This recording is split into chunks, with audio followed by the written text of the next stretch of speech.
ಮರಣ ಇದ್ದದ್ದರಿಂದ ಯಾರು ಏನನ್ನ ಮಾಡಿದರೆ ಜನ್ಮ ಸಾರ್ಥಕ ಅನ್ನೋದು ಎಲ್ಲರಿಗೂ ಹೇಳಬೇಕು. ಒಳ್ಳೆ ಪ್ರಶ್ನೆ ಮಾಡಿದೆ.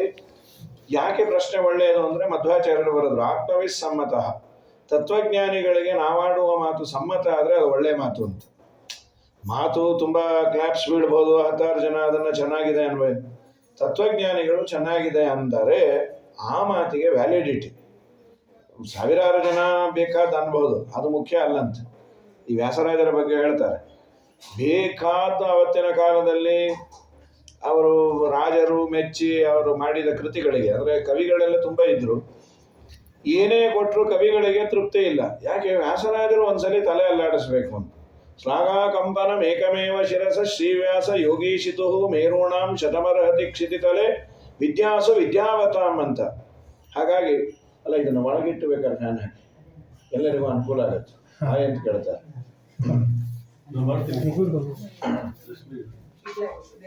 ಅವಶ್ಯ ಒಟ್ಟು ಫ್ಯಾನ್ ಹಾಕ್ಲಿಕ್ಕೆ ಅನುಕೂಲ ಆಗೋ ಥರ ಎಲ್ಲಿ ಬೇಕಾದ್ರೆ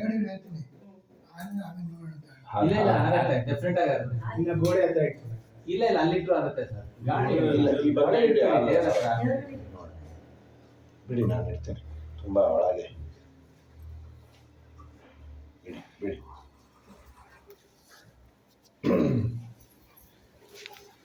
ಹಾಗೆ ನಾವಾಡುವ ಮಾತು ತತ್ವಜ್ಞಾನಿಗಳಿಗೆ ಸಮ್ಮತ ಆದರೆ ಅದು ದೇವರಿಗೆ ಸಮ್ಮತ ಆದಂತೆ. ಒಳ್ಳೆ ಪ್ರಶ್ನೆ ಮಾಡಿದೆ ನೋಡು. 1000 ಮಾಡೋದಿದೆ, 1000 ಬಿಡೋದಿದೆ. ಎಲ್ಲವನ್ನ ಮಾಡ್ತೇನೆ ಅಂದರೆ ಆಯುಷ್ಯವೇ ಇಲ್ಲ. ಇದು ಎಲ್ಲರಿಗೂ 100 ವರ್ಷ ಇದೆಯಲ್ಲ, 100 ವರ್ಷ ಎಲ್ಲಿರುತ್ತೆ? 100 ವರ್ಷದಲ್ಲಿ ಭಾಗವತ ಹೇಳೋದಂದ್ರೆ ನಿದ್ರಯಾ ಕ್ರಿಯತೆ ನಕ್ತಂ, 50 ವರ್ಷ ನಿದ್ದೆಯಲ್ಲಿ ಹೋಗುತ್ತೆ. ಇನ್ನು 50 ವರ್ಷ ವ್ಯವಾಯೇನ ನವಂಬಯ, ಅದರಲ್ಲಿ ತಾರುಣ್ಯದಲ್ಲಿ ನಾವು ಸಾಧನೆಯನ್ನು ಮಾಡಬಹುದಲ್ಲ. ಅಂದರೆ ಕೌಂಟರ್ ಆಗಿ ಪ್ರಶ್ನೆ ಮಾಡಬಹುದು.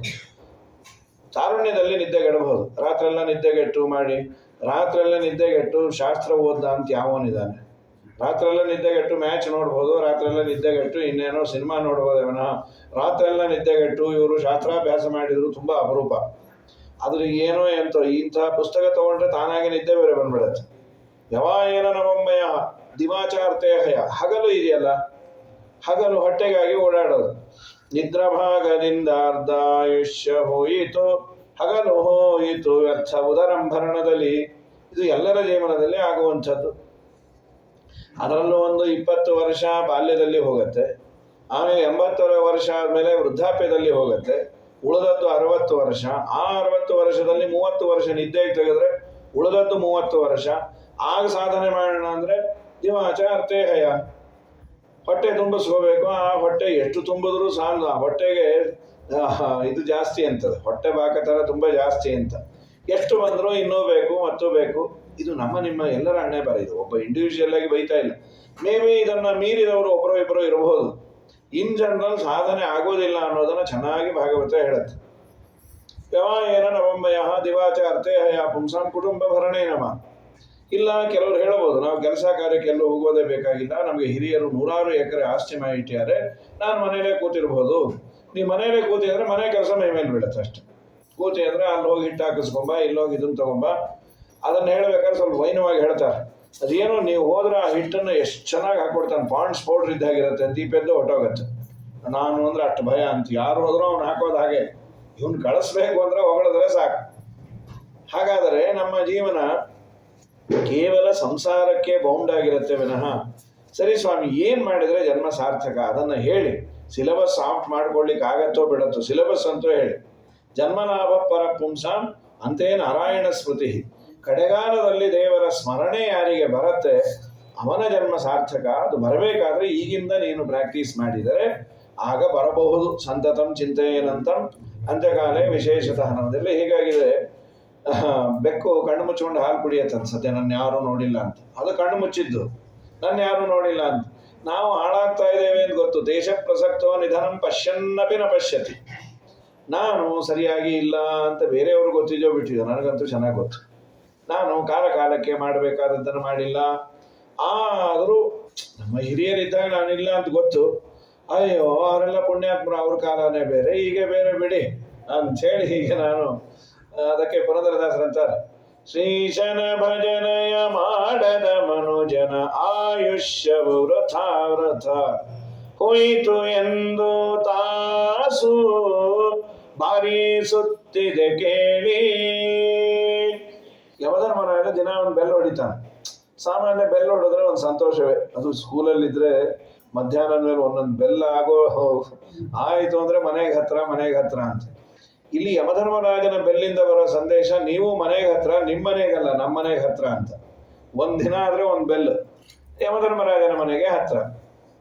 ಬಾಲ್ಯ ಯೌವನ ವೃದ್ಧ ಕಾಲ ವಿವೇಕವಿಲ್ಲದೆ ಹಾಳಾಗಿ ಹೋಯಿತು ವ್ಯರ್ಥ ಕಾಲ. ಆಹಾರ ತಿಂದು ಬಹಳ ನಿದ್ರೆಯಿಂದ ತಿಲೋಲ ಈ ಬರಿಯಿಂದಲೇ ಕಾಲನ ಮನೆಯು ಸಮೀಪವಾಯಿತು ಆಯಿತು ಎಂದು ತಾಸು ಬಾರಿಸುತ್ತಿದೆ ಕೇಳಿ. ಹರಿದಾಸರೆಲ್ಲ ತಾಸು ಬಾರಿಸುತ್ತಿದೆ ಕೇಳಿ. ಹಾಸು ಮಂಚ ಸುಪ್ಪತ್ತಿಗೆಯಲ್ಲಿ ಹಗಲು ಇರಳು ಹೇಸರ ಕತ್ತೆಯಂತೆ ಹೊರಳಿ ಸ್ತ್ರೀಯರ ಕೂಡಿ ನಿತ್ಯ ಮುರಳಿ.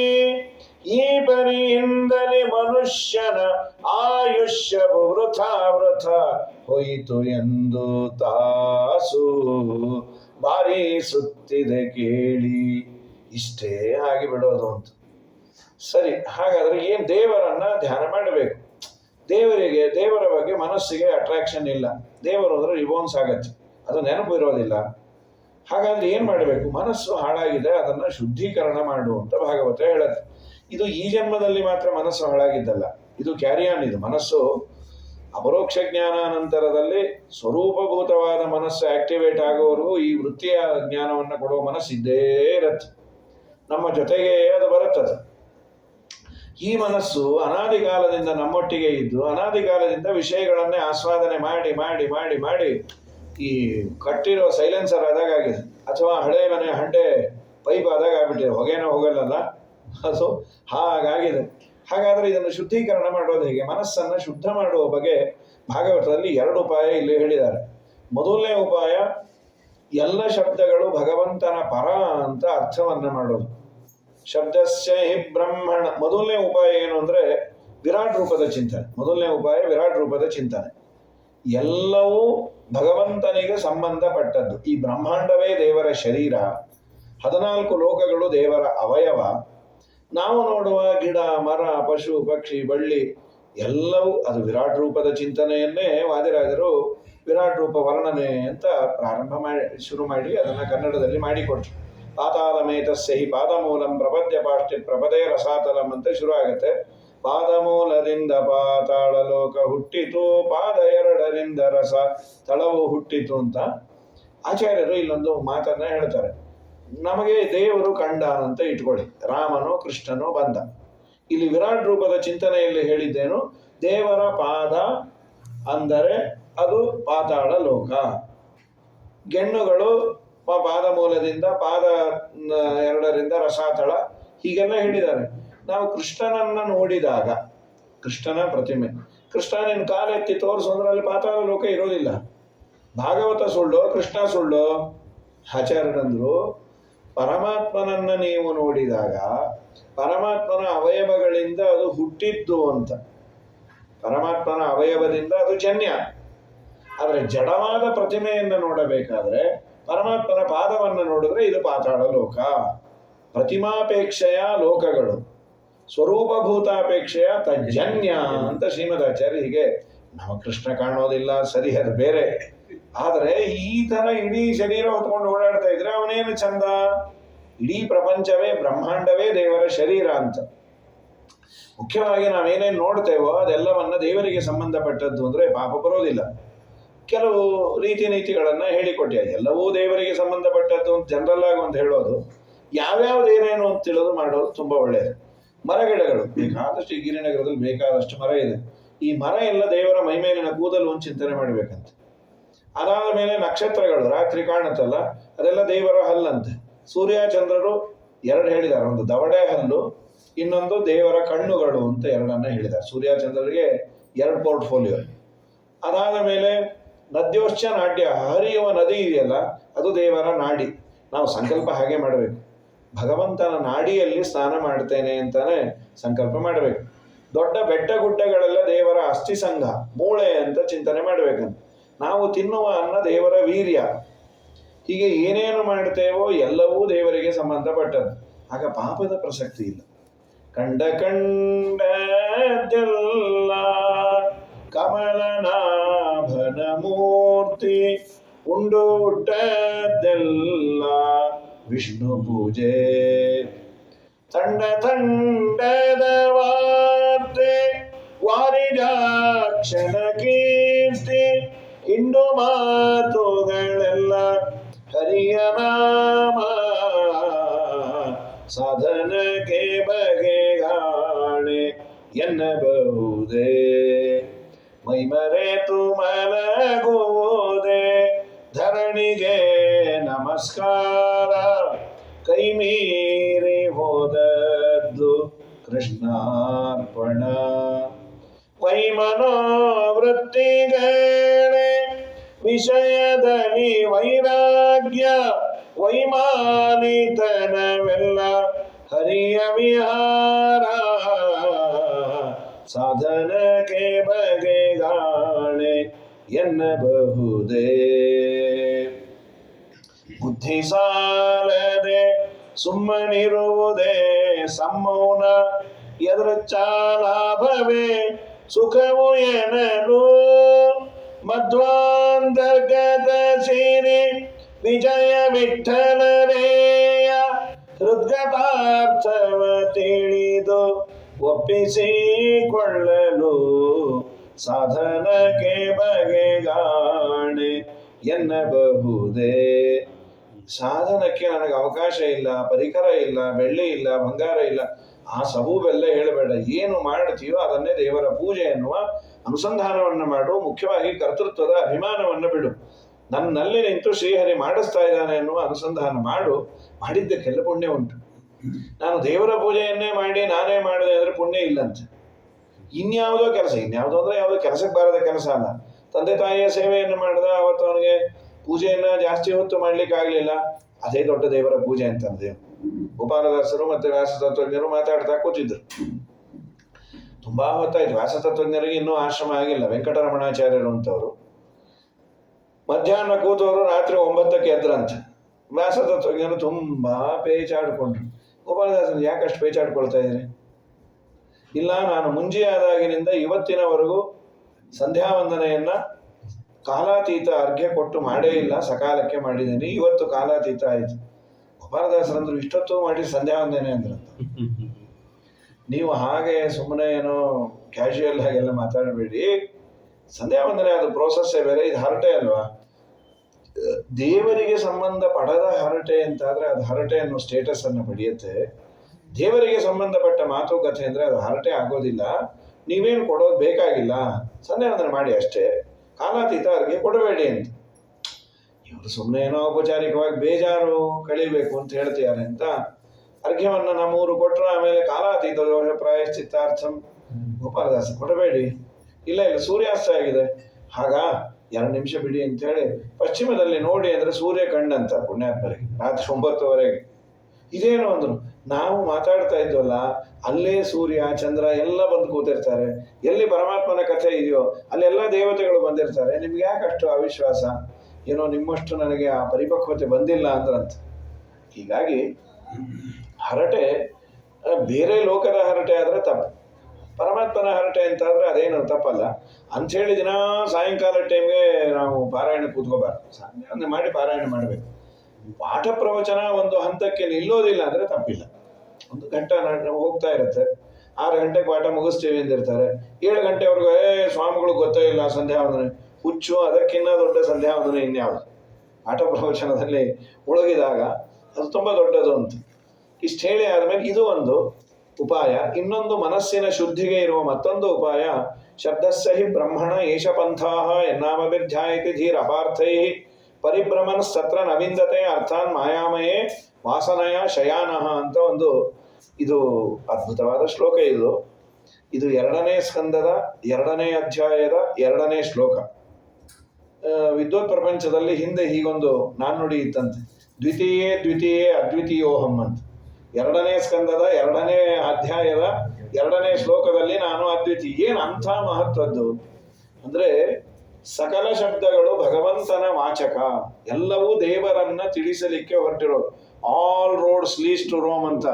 ನಾಮಾನಿ ಸರ್ವಾಣಿ ಯಮಾವಿಶಂತಿ ತಂಬೈ ವಿಷ್ಣು ಪರಮ ಉದಾಹರಂತೆ. ಎಲ್ಲ ಶಬ್ದಗಳ ಗುರಿ ದೇವರನ್ನ ಹೇಳಿಕೊಡೋದು. ಶಬ್ದಸ್ಯ ಹಿ ಬ್ರಹ್ಮಣ ಏಷ ಪಂಥ. ಶಬ್ದ ಬ್ರಹ್ಮಣ, ಶಬ್ದ ಬ್ರಹ್ಮ ಅಂದ್ರೆ ರಾಶಿ. ಶಬ್ದ ರಾಶಿಗಳಿಗೆ ದಾರಿ ಯಾವುದು ಅಂದ್ರೆ ಏಷ ಪಂಥ.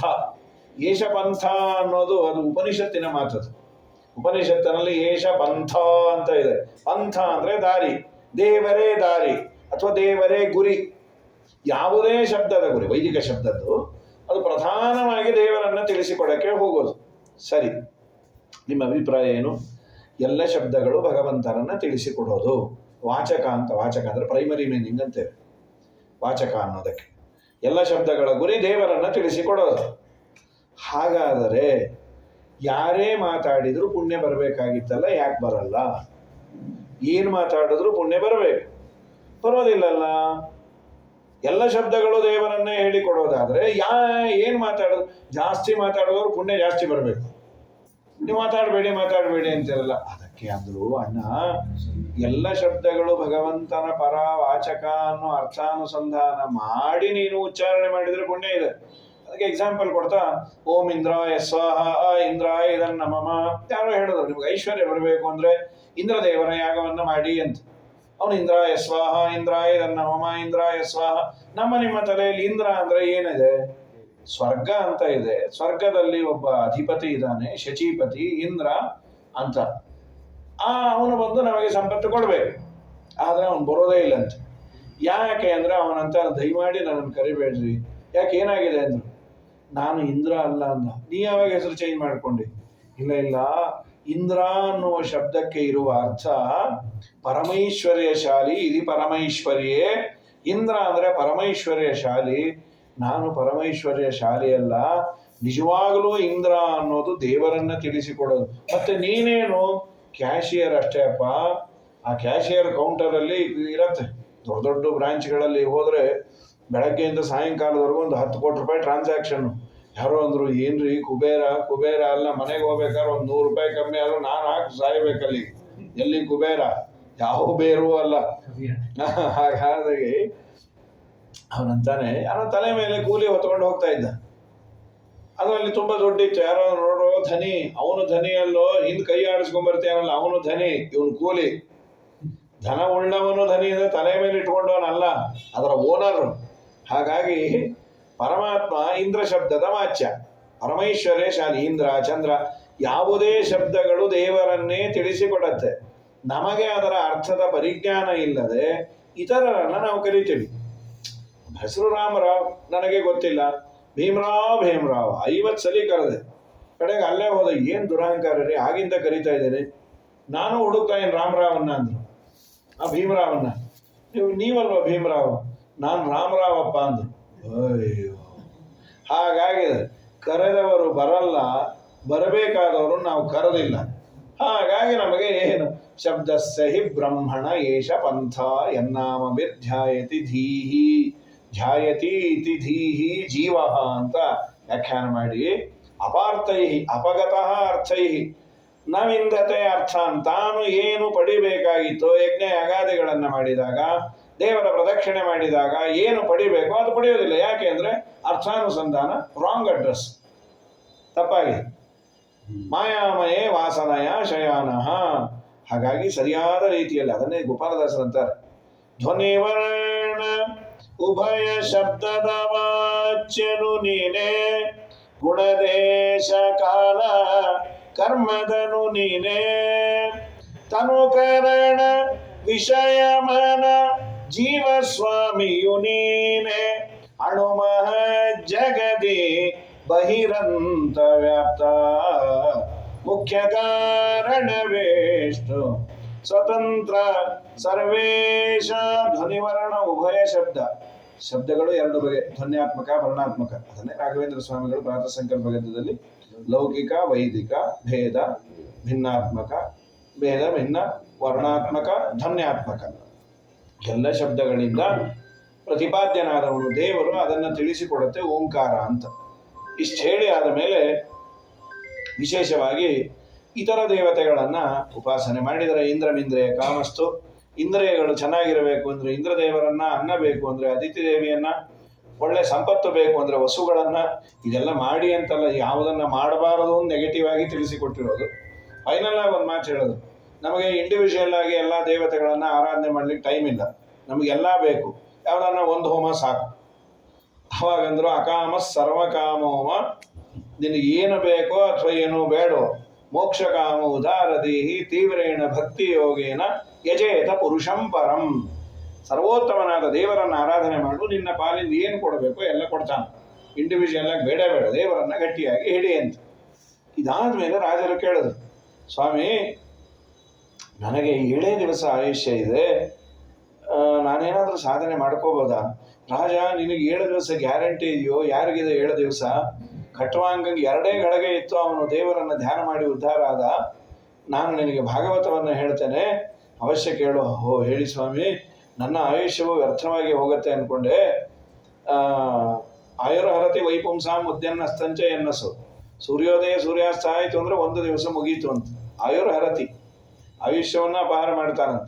ಉದಯಸ್ತಮನವೆಂಬ 2 ಕೊಳಗದಲ್ಲಿ ಆಯುಷ್ಯ ರಾಶಿಯು ಅಳೆಯುತ್ತೀರೆ. ಸ್ವಾಮಿ ಶ್ರೀ ಪುರಂದರ ವಿಠ್ಠಲರಾಯನ ಧ್ಯಾನವ ಮಾಡಲು ಪಾಪ ಪರಿಹರಿಸುವ ನಾರಾಯಣನೆಂಬ ನಾಮದ ಬೀಜವ ನಾಲಿಗೆ ತುದಿಯಿಂದ ಬಿತ್ತಿರಯ್ಯ. ಹೀಗೆ ಆಯುಷ್ಯ ಹಾಳಾಗಬಾರದು, ದಯಮಾಡಿ ಹೇಳಿ ಅಂತ ಹೇಳಿದಾಗ, ವಿಶೇಷವಾಗಿ ಹೃದಯ ಶುದ್ಧಿ ಆದಮೇಲೆ ದೇವರನ್ನ ಕಾಣೋದು. ಕೇಚಿತ್ ಸ್ವದೇಹಾಂತರ ಹೃದಯಾವಕಾಶೇ ಪ್ರಾದೇಶ ಮಾತ್ರಂ ಪುರುಷಂ ವಸಂತಂ. ಹೃದಯದಲ್ಲಿ ಚತುರ್ಭುಜನಾದ ಶಂಖಚಕ್ರ ಗದಾ ಪದ್ಮಧಾರಿಯಾದ ಒಳ್ಳೆ ನಗುಮುಖದಿಂದ ಕೂಡಿದ ಪ್ರಸನ್ನ ವಕ್ತ್ರಂ ನಲಿನಾಯತೆ ಕ್ಷಣಂ ಅರಳಿದ ಕಣ್ಣುಗಳು. ದೇವರು ಹೇಗಿದ್ದಾನೆ ಅಂತ ಭಾಗವತ ವರ್ಣನೆ ಮಾಡುತ್ತೆ. ಬಿಂಬನನ್ನ ಕಾಣೋದು ಹೇಗೆ ಅಂತ. ಚತುರ್ಭುಜಂ ಕಂಜರತಾಂಗ ಶಂಕ ಗದಾಧರಂ ಧಾರಣಯ ಸ್ಮರಂತಿ ಪ್ರಸನ್ನ ವಕ್ತ್ರಂ ನಲಿನಾಯತೆ ಕ್ಷಣಂ ಕದಂಬ ಕಿಂಜಲ್ಕ ಪಿಶಂಗ ವಾಸಸಂ. ಪೀತಾಂಬರಧಾರಿಯಾಗಿದ್ದಾನೆ. ಅಂತಹ ಭಗವಂತನನ್ನ ನಿನ್ನ ಹೃದಯದಲ್ಲಿ ಚಿಂತನೆ ಮಾಡು. ಸಾಧನೆ ಮುಗಿದಾಗ ಅದು ದರ್ಶನವನ್ನು, ಈಗ ವಾಸನಾಮಯವಾದದ್ದನ್ನು ನೋಡೋದು. ಆಮೇಲೆ ದೇವರು ತನ್ನನ್ನು ತಾನು ತೋರಿಸಿಕೊಳ್ತಾನೆ. ಇದಾದ ಮೇಲೆ ಲಯವನ್ನು ಚಿಂತನೆ ಮಾಡೋದು. ಪ್ರಾಣೋತ್ಕ್ರಮಣದ ಸನ್ನಿವೇಶ ಅಲ್ಲ. ದೇಹದಲ್ಲಿ 72,000 ನಾಡಿಗಳಿದ್ದಾವೆ. ಮಧ್ಯದಲ್ಲಿರುವ ನಾಡಿ ಸುಷುಮ್ನಾ ನಾಡಿ. 101 ನಾಡಿಗಳ ಬಗ್ಗೆ ಪ್ರಧಾನವಾಗಿ ಹೇಳಿ, ಎಡಭಾಗದಲ್ಲಿ ಇಡಾ ನಾಡಿ, ಬಲಭಾಗದಲ್ಲಿ ಪಿಂಗಲ. ಮಧ್ಯದಿಂದ ಪ್ರಾಣೋತ್ಕ್ರಮಣ ಆದರೆ ಅದು ಅಮುಕ್ತ ಸ್ಥಾನ ವೈಕುಂಠಕ್ಕೆ, ಇಲ್ಲ ಅಂದರೆ ಸತ್ಯಲೋಕ. 2 ವಿಭಾಗ ಮಾಡ್ಯಾರೆ. ಪವನಾಂತರಾತ್ಮ ಅಂತ ಒಂದೇ ಶಬ್ದವನ್ನು 2 ಮಾಡಿ, ಪವನಸ್ಯ ಅಂತರಾತ್ಮ ಪವನಶ್ಚಾಸವು ಅಂತರಾತ್ಮಾಚ ಅಂತ. ಒಂದು ಸಾಧನೆಯನ್ನ ಮಾಡಿದ ಸಾಧಕರಲ್ಲಿ, ಪ್ರಧಾನ ಸಾಧಕರವರೆಲ್ಲ 48 ನಿಮಿಷಕ್ಕೂ ಹೆಚ್ಚು ಹೃದಯದಲ್ಲಿ ಪರಮಾತ್ಮನನ್ನ ಕಾಣುವ ತುಂಬಾ ದೊಡ್ಡ ಸಾಧಕರು. ಅವರು ಸೇರುವ ಲೋಕ ಅಮುಕ್ತ ಸ್ಥಾನ ವೈಕುಂಠ. 48 ನಿಮಿಷ ಆದ ಕೂಡಲೇ ಕಟ್, ದೇವರು ಕಾಣೋದಿಲ್ಲ. ಅವರು ಹೋಗುವ ಲೋಕ ಸತ್ಯಲೋಕ. ಸತ್ಯಲೋಕಕ್ಕೆ ಹೋಗ್ತಾರೆ. ಆಮೇಲೆಲ್ಲ ತುಂಬ ಕಮ್ಮಿ. ಆಮೇಲೆಲ್ಲ ದೇವರು ಕಾಣಿಸೋದು ಎಷ್ಟೊತ್ತು ಅಂತಂದ್ರೆ 6 ಅಕ್ಷರ ಉಚ್ಚಾರಣೆ ಮಾಡುವಷ್ಟತ್ತು. 6 ಅಕ್ಷರ ಮಾತ್ರ ಕಾಲ. ಅ ಅ ಅ ಅ ಅ ಅದು ತುಂಬ ದೊಡ್ಡದು. ಅದಾದ ಮೇಲೆ ಒಂದೇ ಒಂದು ಅಕ್ಷರ ಉಚ್ಚಾರಣೆ ಮಾಡುವಷ್ಟು ಕಾಲ ಅ. ಅಷ್ಟೊತ್ತು ಹೃದಯದಲ್ಲಿ ದೇವರು ಕಾಣೋದು.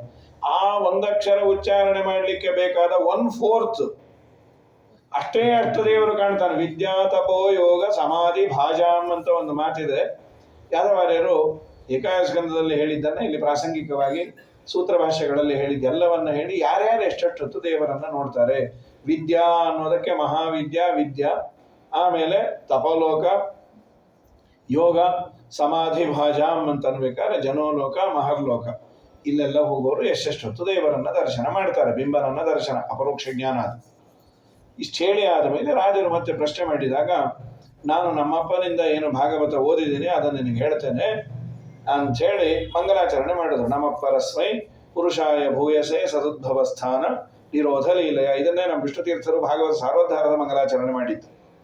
ಶುಕಾಚಾರ್ಯರು ಭಾಗವತದ ಮಂಗಲಾಚರಣೆ ಮಾಡಿ ದ್ವಿತೀಯ ಸ್ಕಂದದಿಂದ ಇಲ್ಲಿವರೆಗೂ ಪೀಠಿಕೆ ತಾವು ಶುರು ಮಾಡಿದರು.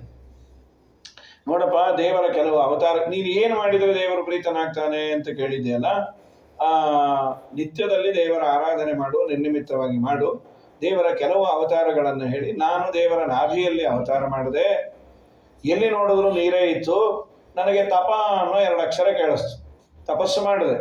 ಆಮೇಲೆ ದೇವರ ಮನೆ ತೋರಿಸ್ದ, ವೈಕುಂಠ. ಅದು ಹೇಗಿದೆ ಅಂದರು, ಸರ್ವೇ ಚತುರ್ಬಾಹವ ಉನ್ಮಿಷನ್ಮಣಿ, ಎಲ್ಲರಿಗೂ 4 ಕೈ, ಒಳ್ಳೆ ಹೊಳಿತಾ ಇರ್ತಾರೆ. ಶ್ಯಾಮಾವದಾತ ಶತಪತ್ರ ಲೋಚನ, ಅರಳಿದ ಕಣ್ಣುಗಳು, ಪಿಶಂಗ ವಾಸಸಾಹ, ಪೀತಾಂಬರಧಾರಿಗಳಾಗಿರ್ತಾರೆ. ಅಲ್ಲಿ ಎಲ್ಲರಿಗೂ 25 ವರ್ಷ, ಯಾರಿಗೂ ವಯಸ್ಸಾಯಿತು, ಕೂದಲು ಬಿಳಿ ಆಯಿತು, ಆರ್ಥರೈಟಿಸು, ಕಾಲು ನೋವು, ಕೈ ನೋವು, ಕಣ್ಣು ಕಾಣಲ್ಲ, ಈ ಪ್ರಶ್ನೆನೇ ಇಲ್ಲ. ಹಾಯ್ ಅಂತ ಇರ್ತಾರೆ, ನಗ್ತಾ ಇರ್ತಾರೆ. ಯಾರಿಗೂ ಬೇಸರ ಇಲ್ಲ, ಯಾರಿಗೂ ಒಬ್ಬರನ್ನ ಕಂಡ್ರೆ ಒಬ್ಬರು ಈರ್ಷಾ ಇಲ್ಲ, ಹೊಟ್ಟೆ ಕಿಚ್ಚಿಲ್ಲ. ತುಂಬ ಒಳ್ಳೆಯ ಲೋಕ ಅದು. ಅದನ್ನು ದ್ವಿತೀಯ ಸ್ಕಂದ ಭಾಗವತದಲ್ಲಿ ಹೇಳಿದ್ದನ್ನು, ಇನ್ನೂ ಕೆಲವು ಕಡೆ ಹೇಳಿದ್ದನ್ನೇ ನಮ್ಮ 11ನೇ ಸರ್ಗದ ಸುಮಧ್ವಿಜಯದಲ್ಲಿ ವರ್ಣನೆ ಮಾಡ್ಯಾರ.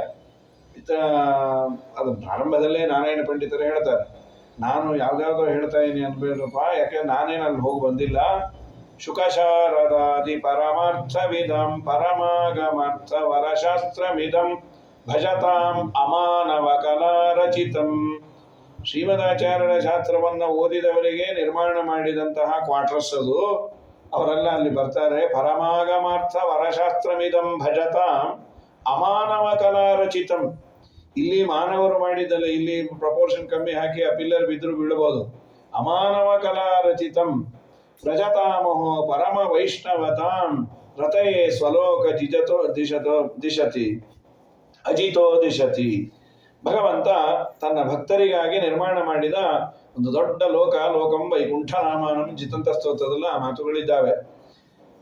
ಅಲ್ಲಿ ಎಲ್ಲರೂ ನಗತಾ ಆನಂದದಿಂದ ಇರ್ತಾರೆ. ಮುಖ್ಯವಾಗಿ ಅಲ್ಲೇನು ಜನನ ಇಲ್ಲ, ಮರಣ ಇಲ್ಲ, ಅಡಿಗೆ ಊಟ ತಿಂಡಿ ಮಾಡೋದಿಲ್ಲ, ಎಲೆಗೋಮ ಇಲ್ಲ, ಪಾತ್ರೆ ತೊಳೆಯೋದಿಲ್ಲ.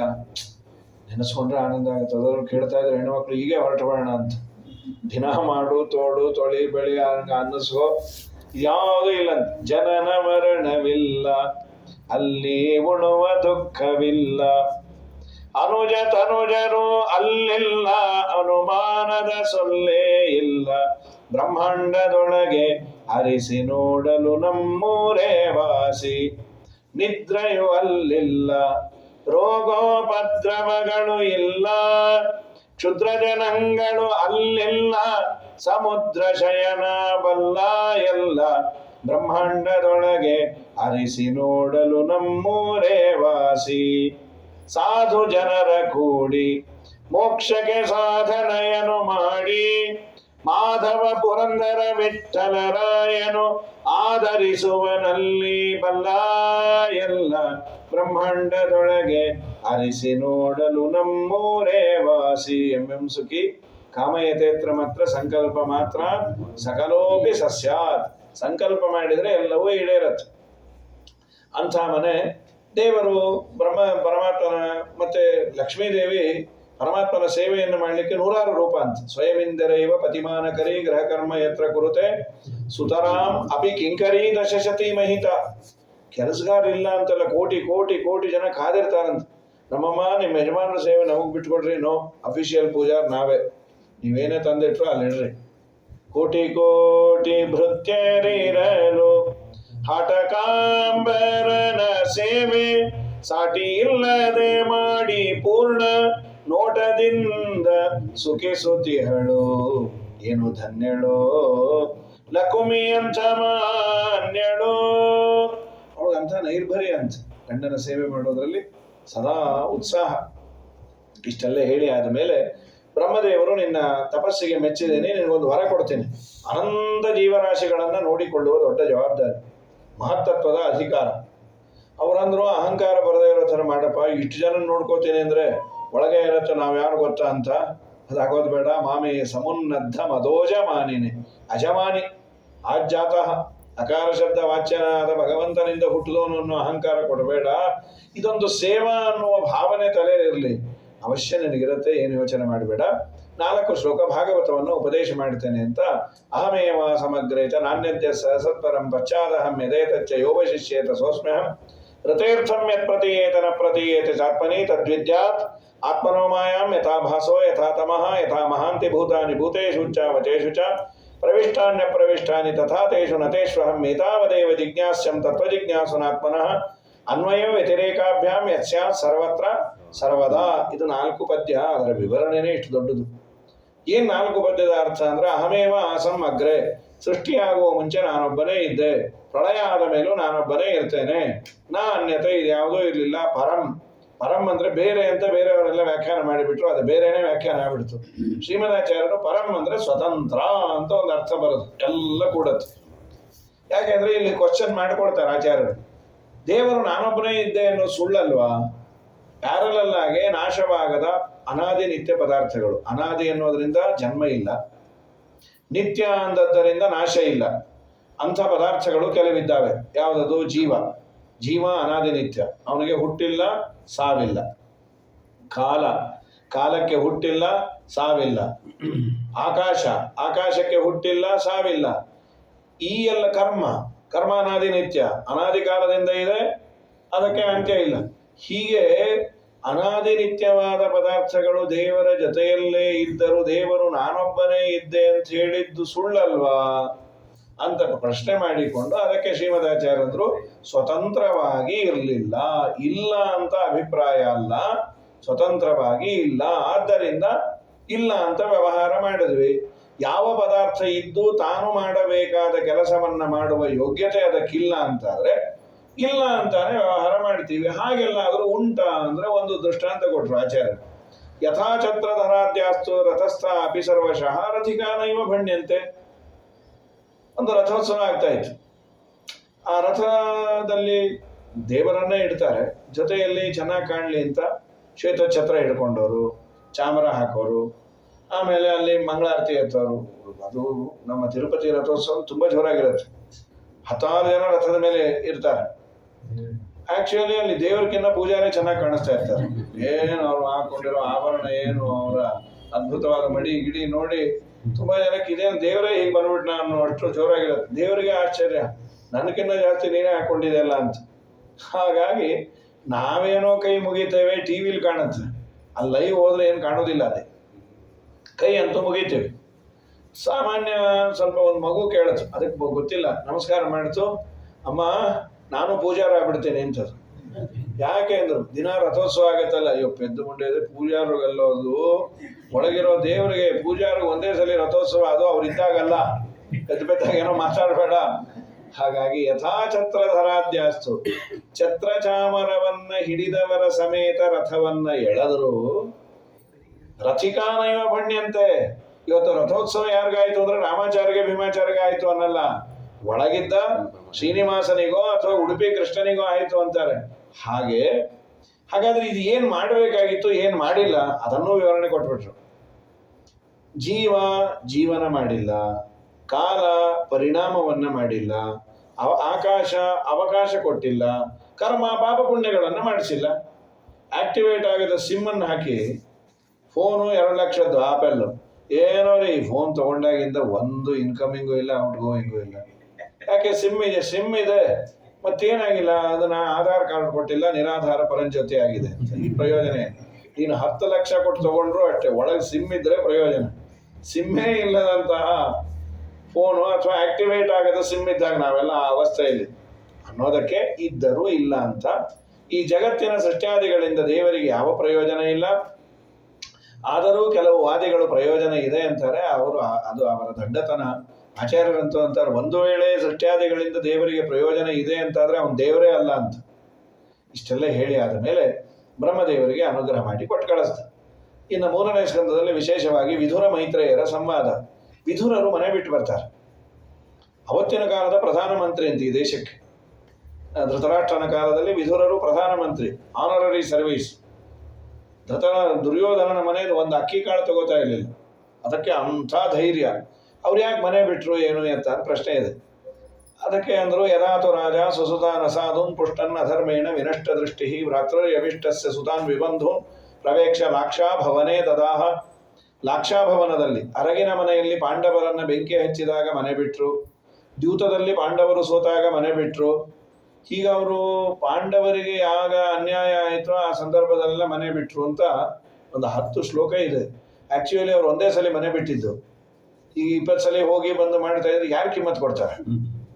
ಈಗ ನಾವೇ ಏನೋ ಮನೇಲಿ ಸಣ್ಣ ಪುಟ್ಟ ಮಾತಿರತ್ತೆ, ಜಗಳ, ಕೋಪ ಬಂದು ಇದ್ದಕ್ಕಿದ್ದಂಗೆ ಇಲ್ಲೇ ಹೋಗಿರ್ತೀವಿ ಎಲ್ಲ ಮುಳುವಾಗ್ಲೋ ಇದ ಹಬ್ಬವ್ರಿಗೋ.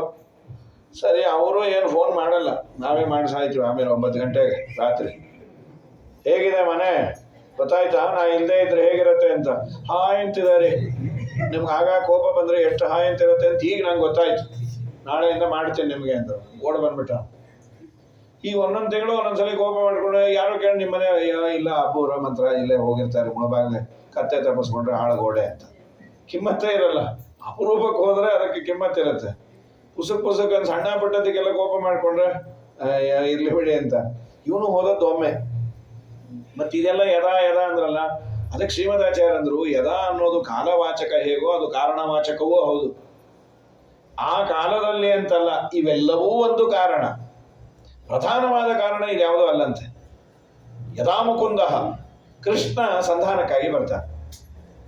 ಕೃಷ್ಣ ಸಂಧಾನಕ್ಕಾಗಿ ಬಂದಾಗ ಅವನು ಹೇಳ್ತಾನೆ, ವಿದುರ ಬಂದವನು ಯಾರೋ ಸರ್ವೋತ್ತಮನಾದ. ಅದಕ್ಕೆ ವೇದವ್ಯಾಸ ದೇವರು ಅಲ್ಲಿ ಕೃಷ್ಣ ಅನ್ನೋ ಪದ ಬಳಸಿಲ್ಲ, ಯದಾ ಮುಕುಂದ. ಮುಕುಂದ ಅನ್ನೋ ಪದವನ್ನ ಬೇಕಂತ ಬಳಸಿದ್ದು ಯಾದವಾರರು ಪದದ ಮೇಲೆ ಭಾರ ಹಾಕಿ ಮೋಕ್ಷಪ್ರದನಾದ ದೇವರವನು. ಇವತ್ತೇನಾದರೂ ಮನಸ್ಸು ಮಾಡಿದ ಅಂದ್ರೆ ಸ್ಪೆಷಲ್ ಕೋಟಾದಲ್ಲಿ ಪಾಂಡವರಿಗೆ ಲಿಂಗದೇಹ ಭಂಗ ಮಾಡಿ ಮೋಕ್ಷವನ್ನೇ ಕೊಡಿಸಬಲ್ಲ ದೇವರು. 5 ಗ್ರಾಮ ನಿನ್ನ ಮನೆಯಲ್ಲಿ ಬಂದು ಬೇಡಬೇಕಾ ಅವನಿಗೆ? ಅವನೇ ಬಾಗಿಲಿಗೆ ಬಂದೇನೆ, ದಯಮಾಡಿ ಕೊಟ್ಟುಬಿಡು.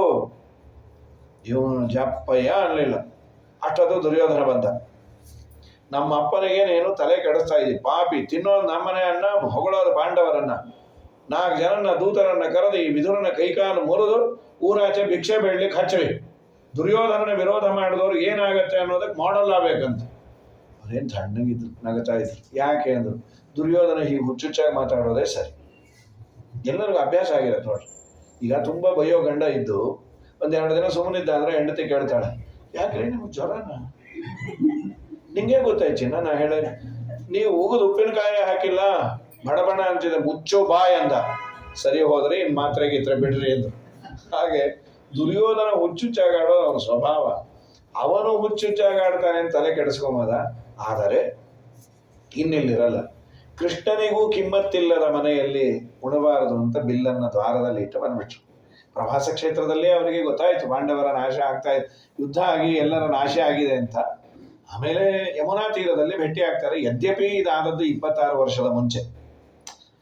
26 ವರ್ಷದ ಮುಂಚೆ ಅಂದ್ರೆ ಮಹಾಭಾರತ ಯುದ್ಧ ಆಗೋ 26 ವರ್ಷದ ಮುಂಚೆ ಆಗೋಗಿದೆ ಅಂತ ಭಾಗವತ ತಿಳಿಸಿದೆ. ಇದು ಹೇಗೆ ಅಂದ್ರೆ ಆಚಾರ್ಯರಂದ್ರು, ಯಶ್ಯತ್ತು ನಿಶ್ಚಿತಮ್ಯತ್ತ ತತೀತತ್ವೇನ ಭಣ್ಯತೆ ಅಂತ. ಯಾವುದು ಗ್ಯಾರಂಟಿಡೋ ಅದು ಆಯಿತು ಅಂತ ಅಂತಾರೆ.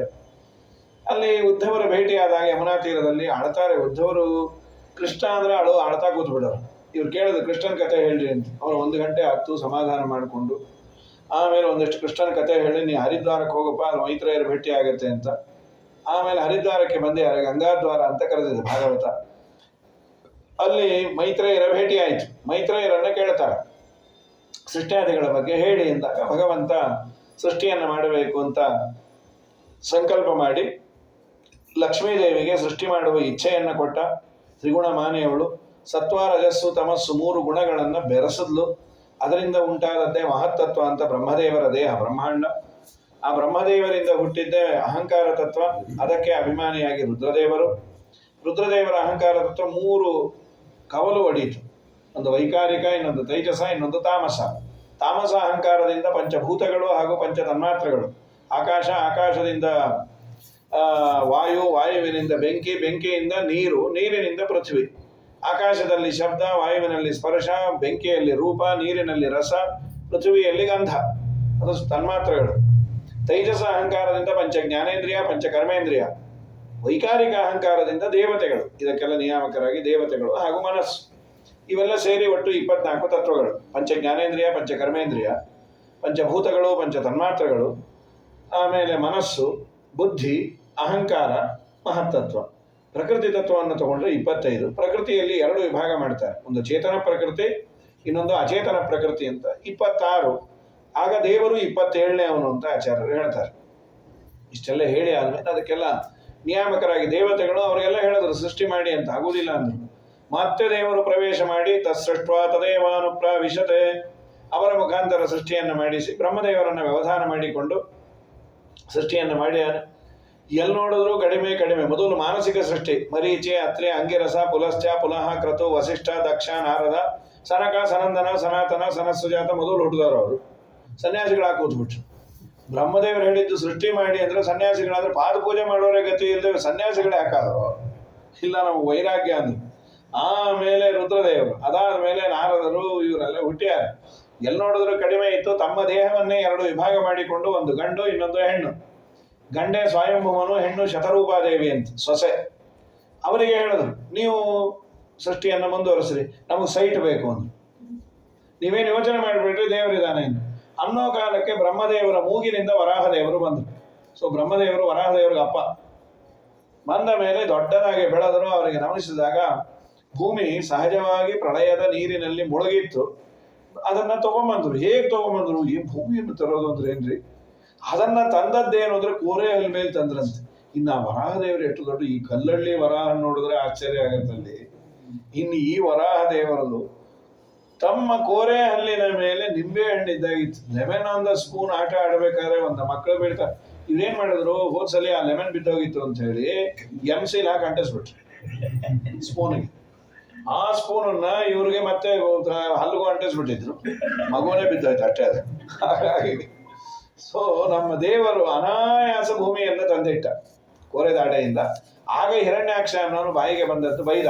ಅವನು ಆದಿ ಹಿರಣ್ಯಾಕ್ಷ ಅಂತ ಬ್ರಹ್ಮದೇವರ ಮಗ, ಅವನನ್ನ ಕೊಂದ. ಈ ಮಧ್ಯದಲ್ಲಿ ಇನ್ನೊಬ್ಬ ಹಿರಣ್ಯಾಕ್ಷನ ಬಗ್ಗೆನೂ ಕೇಳಿದ್ರು. ಅವಶ್ಯ ಹೇಳ್ತೀವಿ ಕೇಳಿ. ಪರಮಾತ್ಮನ ಮನೆಯ ದ್ವಾರಪಾಲಕರು ಜಯ ವಿಜಯರು ಸನಕ ಸನಂದನಾದಿಗಳು ಅಲ್ಲಿಗೆ ಬಂದಾಗ ದೇವರ ದರ್ಶನಕ್ಕೆ ಬಿಡ್ಲಿಲ್ಲಂತೆ. ಬಿಡ್ಲಿಲ್ಲ ಅನ್ನೋದಕ್ಕಿನ್ನ ಭಾಗವತ ಹೇಳೋದು, ತಾತ್ಪರ್ಯ ಹೇಳೋದೇನೆಂದ್ರೆ, ಅವ್ರು ನೋಡ್ಲಿಕ್ಕೆ 5 ವರ್ಷದ ಪುಟ್ಟು ಹುಡುಗರಿದ್ದಾಗೆ ಇದ್ದಾರೆ. ನಾವು ಒಳಗೆ ಹೋಗ್ಬೋದಾ? ಹೋಗ್ಬೇಡ್ರಿ, ನೀವು ಹೋದ್ರೆ ದೇವ್ರಿಗೆ ತೊಂದರೆ ಆಗತ್ತೆ. ಅಯ್ಯೋ ಪಾಪಿಷ್ಟರ, ಎಂಥ ಮಾತಾಡ್ಬಿಟ್ರಿ. ದೇವರಿಗೆ ತೊಂದರೆ ಇದೆ ಅಂತ ಚಿಂತನೆ ಮಾಡಿದ್ರೆ ನಮಗೆ ತೊಂದರೆ ಶುರು ಆಗತ್ತಂತ್ರಿ. ಬೆದ್ದಾಗಿ ಹೀಗೆಲ್ಲ ಮಾತಾಡ್ಬಾರ್ದು ನಾವು. ಏನೋ ರೀ ಪಾಪ ದೇವಸ್ಥಾನ ನೋಡಿದ್ರೆ ಬೇಜಾರಾಗತ್ತೆ, ಅಲ್ಲಿರೋ ದೇವ್ರ ಕರ್ಮ ಅಂತ ಇಂಥ ಮಾತುಗಳಾಡ್ತೀವಿ. ಯಾವ ಕರ್ಮವೂ ಇಲ್ಲ. ನೀನು ಪೂಜೆಯನ್ನು ಮಾಡಬೇಕು, ಮಾಡಿದರೆ ಪುಣ್ಯ ಉಂಟೆ ಮನಃ. ನಾನು ಪಾಪ ರಾಮನ್ ನೆನೆಸ್ಕೊಂಡ್ರೆ ಬೇಜಾರಪ್ಪ ಅಂದ್ರೆ ಶುರುವೇ ನಮಗೆ. ನೀವು 2 ತಪ್ಪನ್ನ ಮಾಡಿದ್ರಿ. ಒಂದು ದೇವರಿಗೆ ಭಯ ಇದೆ ಅಂದ್ರಿ, ಇನ್ನೊಂದು ದೇವರ ರೂಪಗಳಲ್ಲಿ ಭೇದ ಚಿಂತನೆ ಮಾಡಿದ್ರಿ. ನಮ್ಮ ಒಳಗಿರುವ ದೇವರು ಅಲ್ಲಿರುವ ದೇವರು ಬೇರೆ ಅಂದ್ರಿ. ನೀವು ನಾಳೆಯಿಂದ ಭಯ ಶುರುವಾಗಲಿ, 3 ಜನ್ಮ ನೀವು ಅಸುರರಾಗಿ ಹುಟ್ಟ್ರಿ ಅನ್ಬಿಟ್ರಿ. ದೇವರ ಎದ್ದು ಬಂದ, ಏನು ಗಲಾಟೆ, ಸ್ವಾಮಿ ಶಾಪ ಕೊಟ್ಟಿದ್ದಾರೆ, ಒಳ್ಳೆ ಕೆಲಸನೇ ಮಾಡಿದ್ರೆ ಎಂದು ದೇವರು. ಕಾಮಂ ಭವೇಮ ವೃಜಿನೈರ್ನಿರಯೇಷು ನಷ್ಟಶ್ಚೇತೋ ನಿವದ್ಯತಿ ನುತೆ ಪದಯೋರಮೇತ ವಾಚಶ್ಚನಸ್ತುಲಸಿ ವದ್ಯತಿ ತೇಂಗ್ರಿ ಶೋಭಾಃ ಪೂಯೇತ ತೇ ಗುಣಗಣೈಃ ಯದಿ ಕರ್ಣರಂಧ್ರಃ. ಸನಕ ಸನಂದನಾದಿಗಳು ಕೇಳಿದ್ರು, ಸ್ವಾಮಿ ನಾವು ತಪ್ಪು ಮಾಡಿದ್ದೀವಿ, ನಿನ್ನ ಭಕ್ತರ ಮೇಲೆ ಕೋಪ ಮಾಡಿಕೊಳ್ಳೋದು ತಪ್ಪಲ್ವಾ? ಅದಕ್ಕೆ ನೀನೇನಾದರೂ ನಮಗೆ ಶಾಪ ಕೊಟ್ಟು ನರಕವನ್ನು ಕೊಡೋದಾದರೆ ಅವಶ್ಯ ತಗೋತೀವಿ. ನರಕದಲ್ಲಿ ಒಂಚೂರು ಫೆಸಿಲಿಟಿ ಕೊಟ್ಬಿಡು. ಏನು AC ರೂಮ್ ಬೇಕಾ ಅಂತ? ನೋ ನೋ ನೋ ನೋ, ಬಿಸಿ ಮಾಡ್ಲೇನೆ ಸಾಕು. ಮತ್ತೇನು ಬೇಕು? ನಮ್ಮ ಮನಸ್ಸು ಯಾವಾಗಲೂ ಪರಮಾತ್ಮನ ಪಾದ ಕಮಲಗಳಲ್ಲೇ ದುಂಬಿಯಂತೆ ಇರೋದಾದ್ರೆ, ಕಾಮಂಭಮೇಮ ವೃಜಿನ ನಿರಯೇಷು, ನರಕದಲ್ಲಿ ಹಾಕಿದ್ರೂ ಅಡ್ಡಿ ಇಲ್ಲ. ಚೇತಃ ಅಲಿವತೆ, ಮನಸ್ಸು ಅಲಿ ಅಂದ್ರೆ ದುಂಬಿಯಂತೆ ಪರಮಾತ್ಮನ ಪಾದ ಕಮಲಗಳಲ್ಲಿರಲಿ. ನಮ್ಮ ಕಿವಿಗೆ ಭಗವಂತನ ವಾರ್ತೆ ಬೀಳ್ತಾ ಇರಲಿ, ನಾಲಿಗೆಯಲ್ಲಿ ಹರಿಸ್ಮರಣೆ. ಇದಿದ್ರೆ ಯಾವ ಲೋಕ ಇದ್ರೂ ಅಡ್ಡಿ ಇಲ್ಲ ಅಂತ ಮಧ್ವಾಚಾರ್ಯರು ಇಲ್ಲೊಂದು ತಾತ್ಪರ್ಯ ಕೊಟ್ಟರು. ಈ ಸ್ವಲ್ಪ ತಲೆಹರಟೆ ಇದ್ದಾಗಿದೆಯಲ್ಲ, ಅಪರಾಧ ಮಾಡಿದಾಗ ಅಪರಾಧವನ್ನು ಕ್ಷಮಿಸುವ ದೇವರು ಬಂದಾಗ, ಸ್ವಾಮಿ ತಪ್ಪಾಗಿದೆ ಕ್ಷಮಿಸು ಅನ್ನೋದು ಬಿಟ್ಟು ನೀನು ನರಕಕ್ಕೆ ಹಾಕಿದ್ರು ಪರವಾಗಿಲ್ಲ ನಾರಾಯಣ ಕೃಷ್ಣ ಅನ್ನೋದನ್ನ ಬಿಡಿಸ್ಬೇಡ. ಕೆಲವೊಂದು ಈಗ ನೋಡಿ ಬರಬೇಕಾದ್ರೆ ಅದು ಪೊಲೀಸ್ ಹಿಡಿತಾರೆ. ಎಲ್ರಿ ಹೆಲ್ಮೆಟ್ಟು ಮನೆಯಲ್ಲಿ, ಲೈಸೆನ್ಸು ಅದು ಆಫೀಸಲ್ಲಿ, ಏನು ಹೀಗೆ ಬರ್ತಾ ಇದೆ ಒನ್ವೇನಲ್ಲಿ, ಹೆಚ್ಚು ಕಮ್ಮಿ ಆದರೆ ನೋಡ್ಕೊಂಬೋ ದೇವರಿದ್ದಾನೆ. ಹೀಗೂ ಅರಗಂಟಾಗಿ ಮಾತಾಡಿ, ಅಲ್ಲ ಹೆಲ್ಮೆಟ್ ಹಾಕೊಳ್ಳೋದೇ ಇದ್ರೆ ಮತ್ತೆ ಗತಿ ಏನು? ಏನಿಲ್ಲ, ಏನು ಹೆಲ್ಮೆಟ್ ಹಾಕೊಂಡವರೆಲ್ಲ ಉಳಿದ್ಯಾರ? ಹೆಲ್ಮೆಟ್ ಸತ್ವೇಪಿ ಮರಣ ಸತ್ವಾತೆ, ಹೆಲ್ಮೆಟ್ ಅಭಾವೇಪಿ ಮರಣಾಭಾವಾತೆ, ಅನ್ವಯ ವ್ಯತಿರೇಕ ವ್ಯಭಿಚಾರ ಇದೆ. ಆದ್ರಿಂದ ಹೆಲ್ಮೆಟ್ ಹಾಕೊಂಡವರು ಸತ್ತಿದ್ದಾರೆ, ಹೆಲ್ಮೆಟ್ ಬಿಟ್ಟಿದ್ದಕ್ಕೆ ಬದುಕಿದವರು ಇದ್ದಾರೆ. ನೀನ್ ನಾಳೆಯಿಂದ ತಲೆ ಕೊಟ್ಟವನಿಗೆ ಗೊತ್ತು, ರಕ್ಷಣೆ ಮಾಡ್ತಾನೆ. ಸರಕ್ಷಿತ ರಕ್ಷತೆ ಯೋಹಿ ಗರ್ಭೆ. ನಾಳೆಯಿಂದ ಪಾಠಕ್ಕೆ ಬಾ, ಸ್ವತಂತ್ರಂ ಅಸ್ವತಂತ್ರಂಚ ದ್ವಿವಿಧಂ ತತ್ವಮಿಷ್ಯತೆ.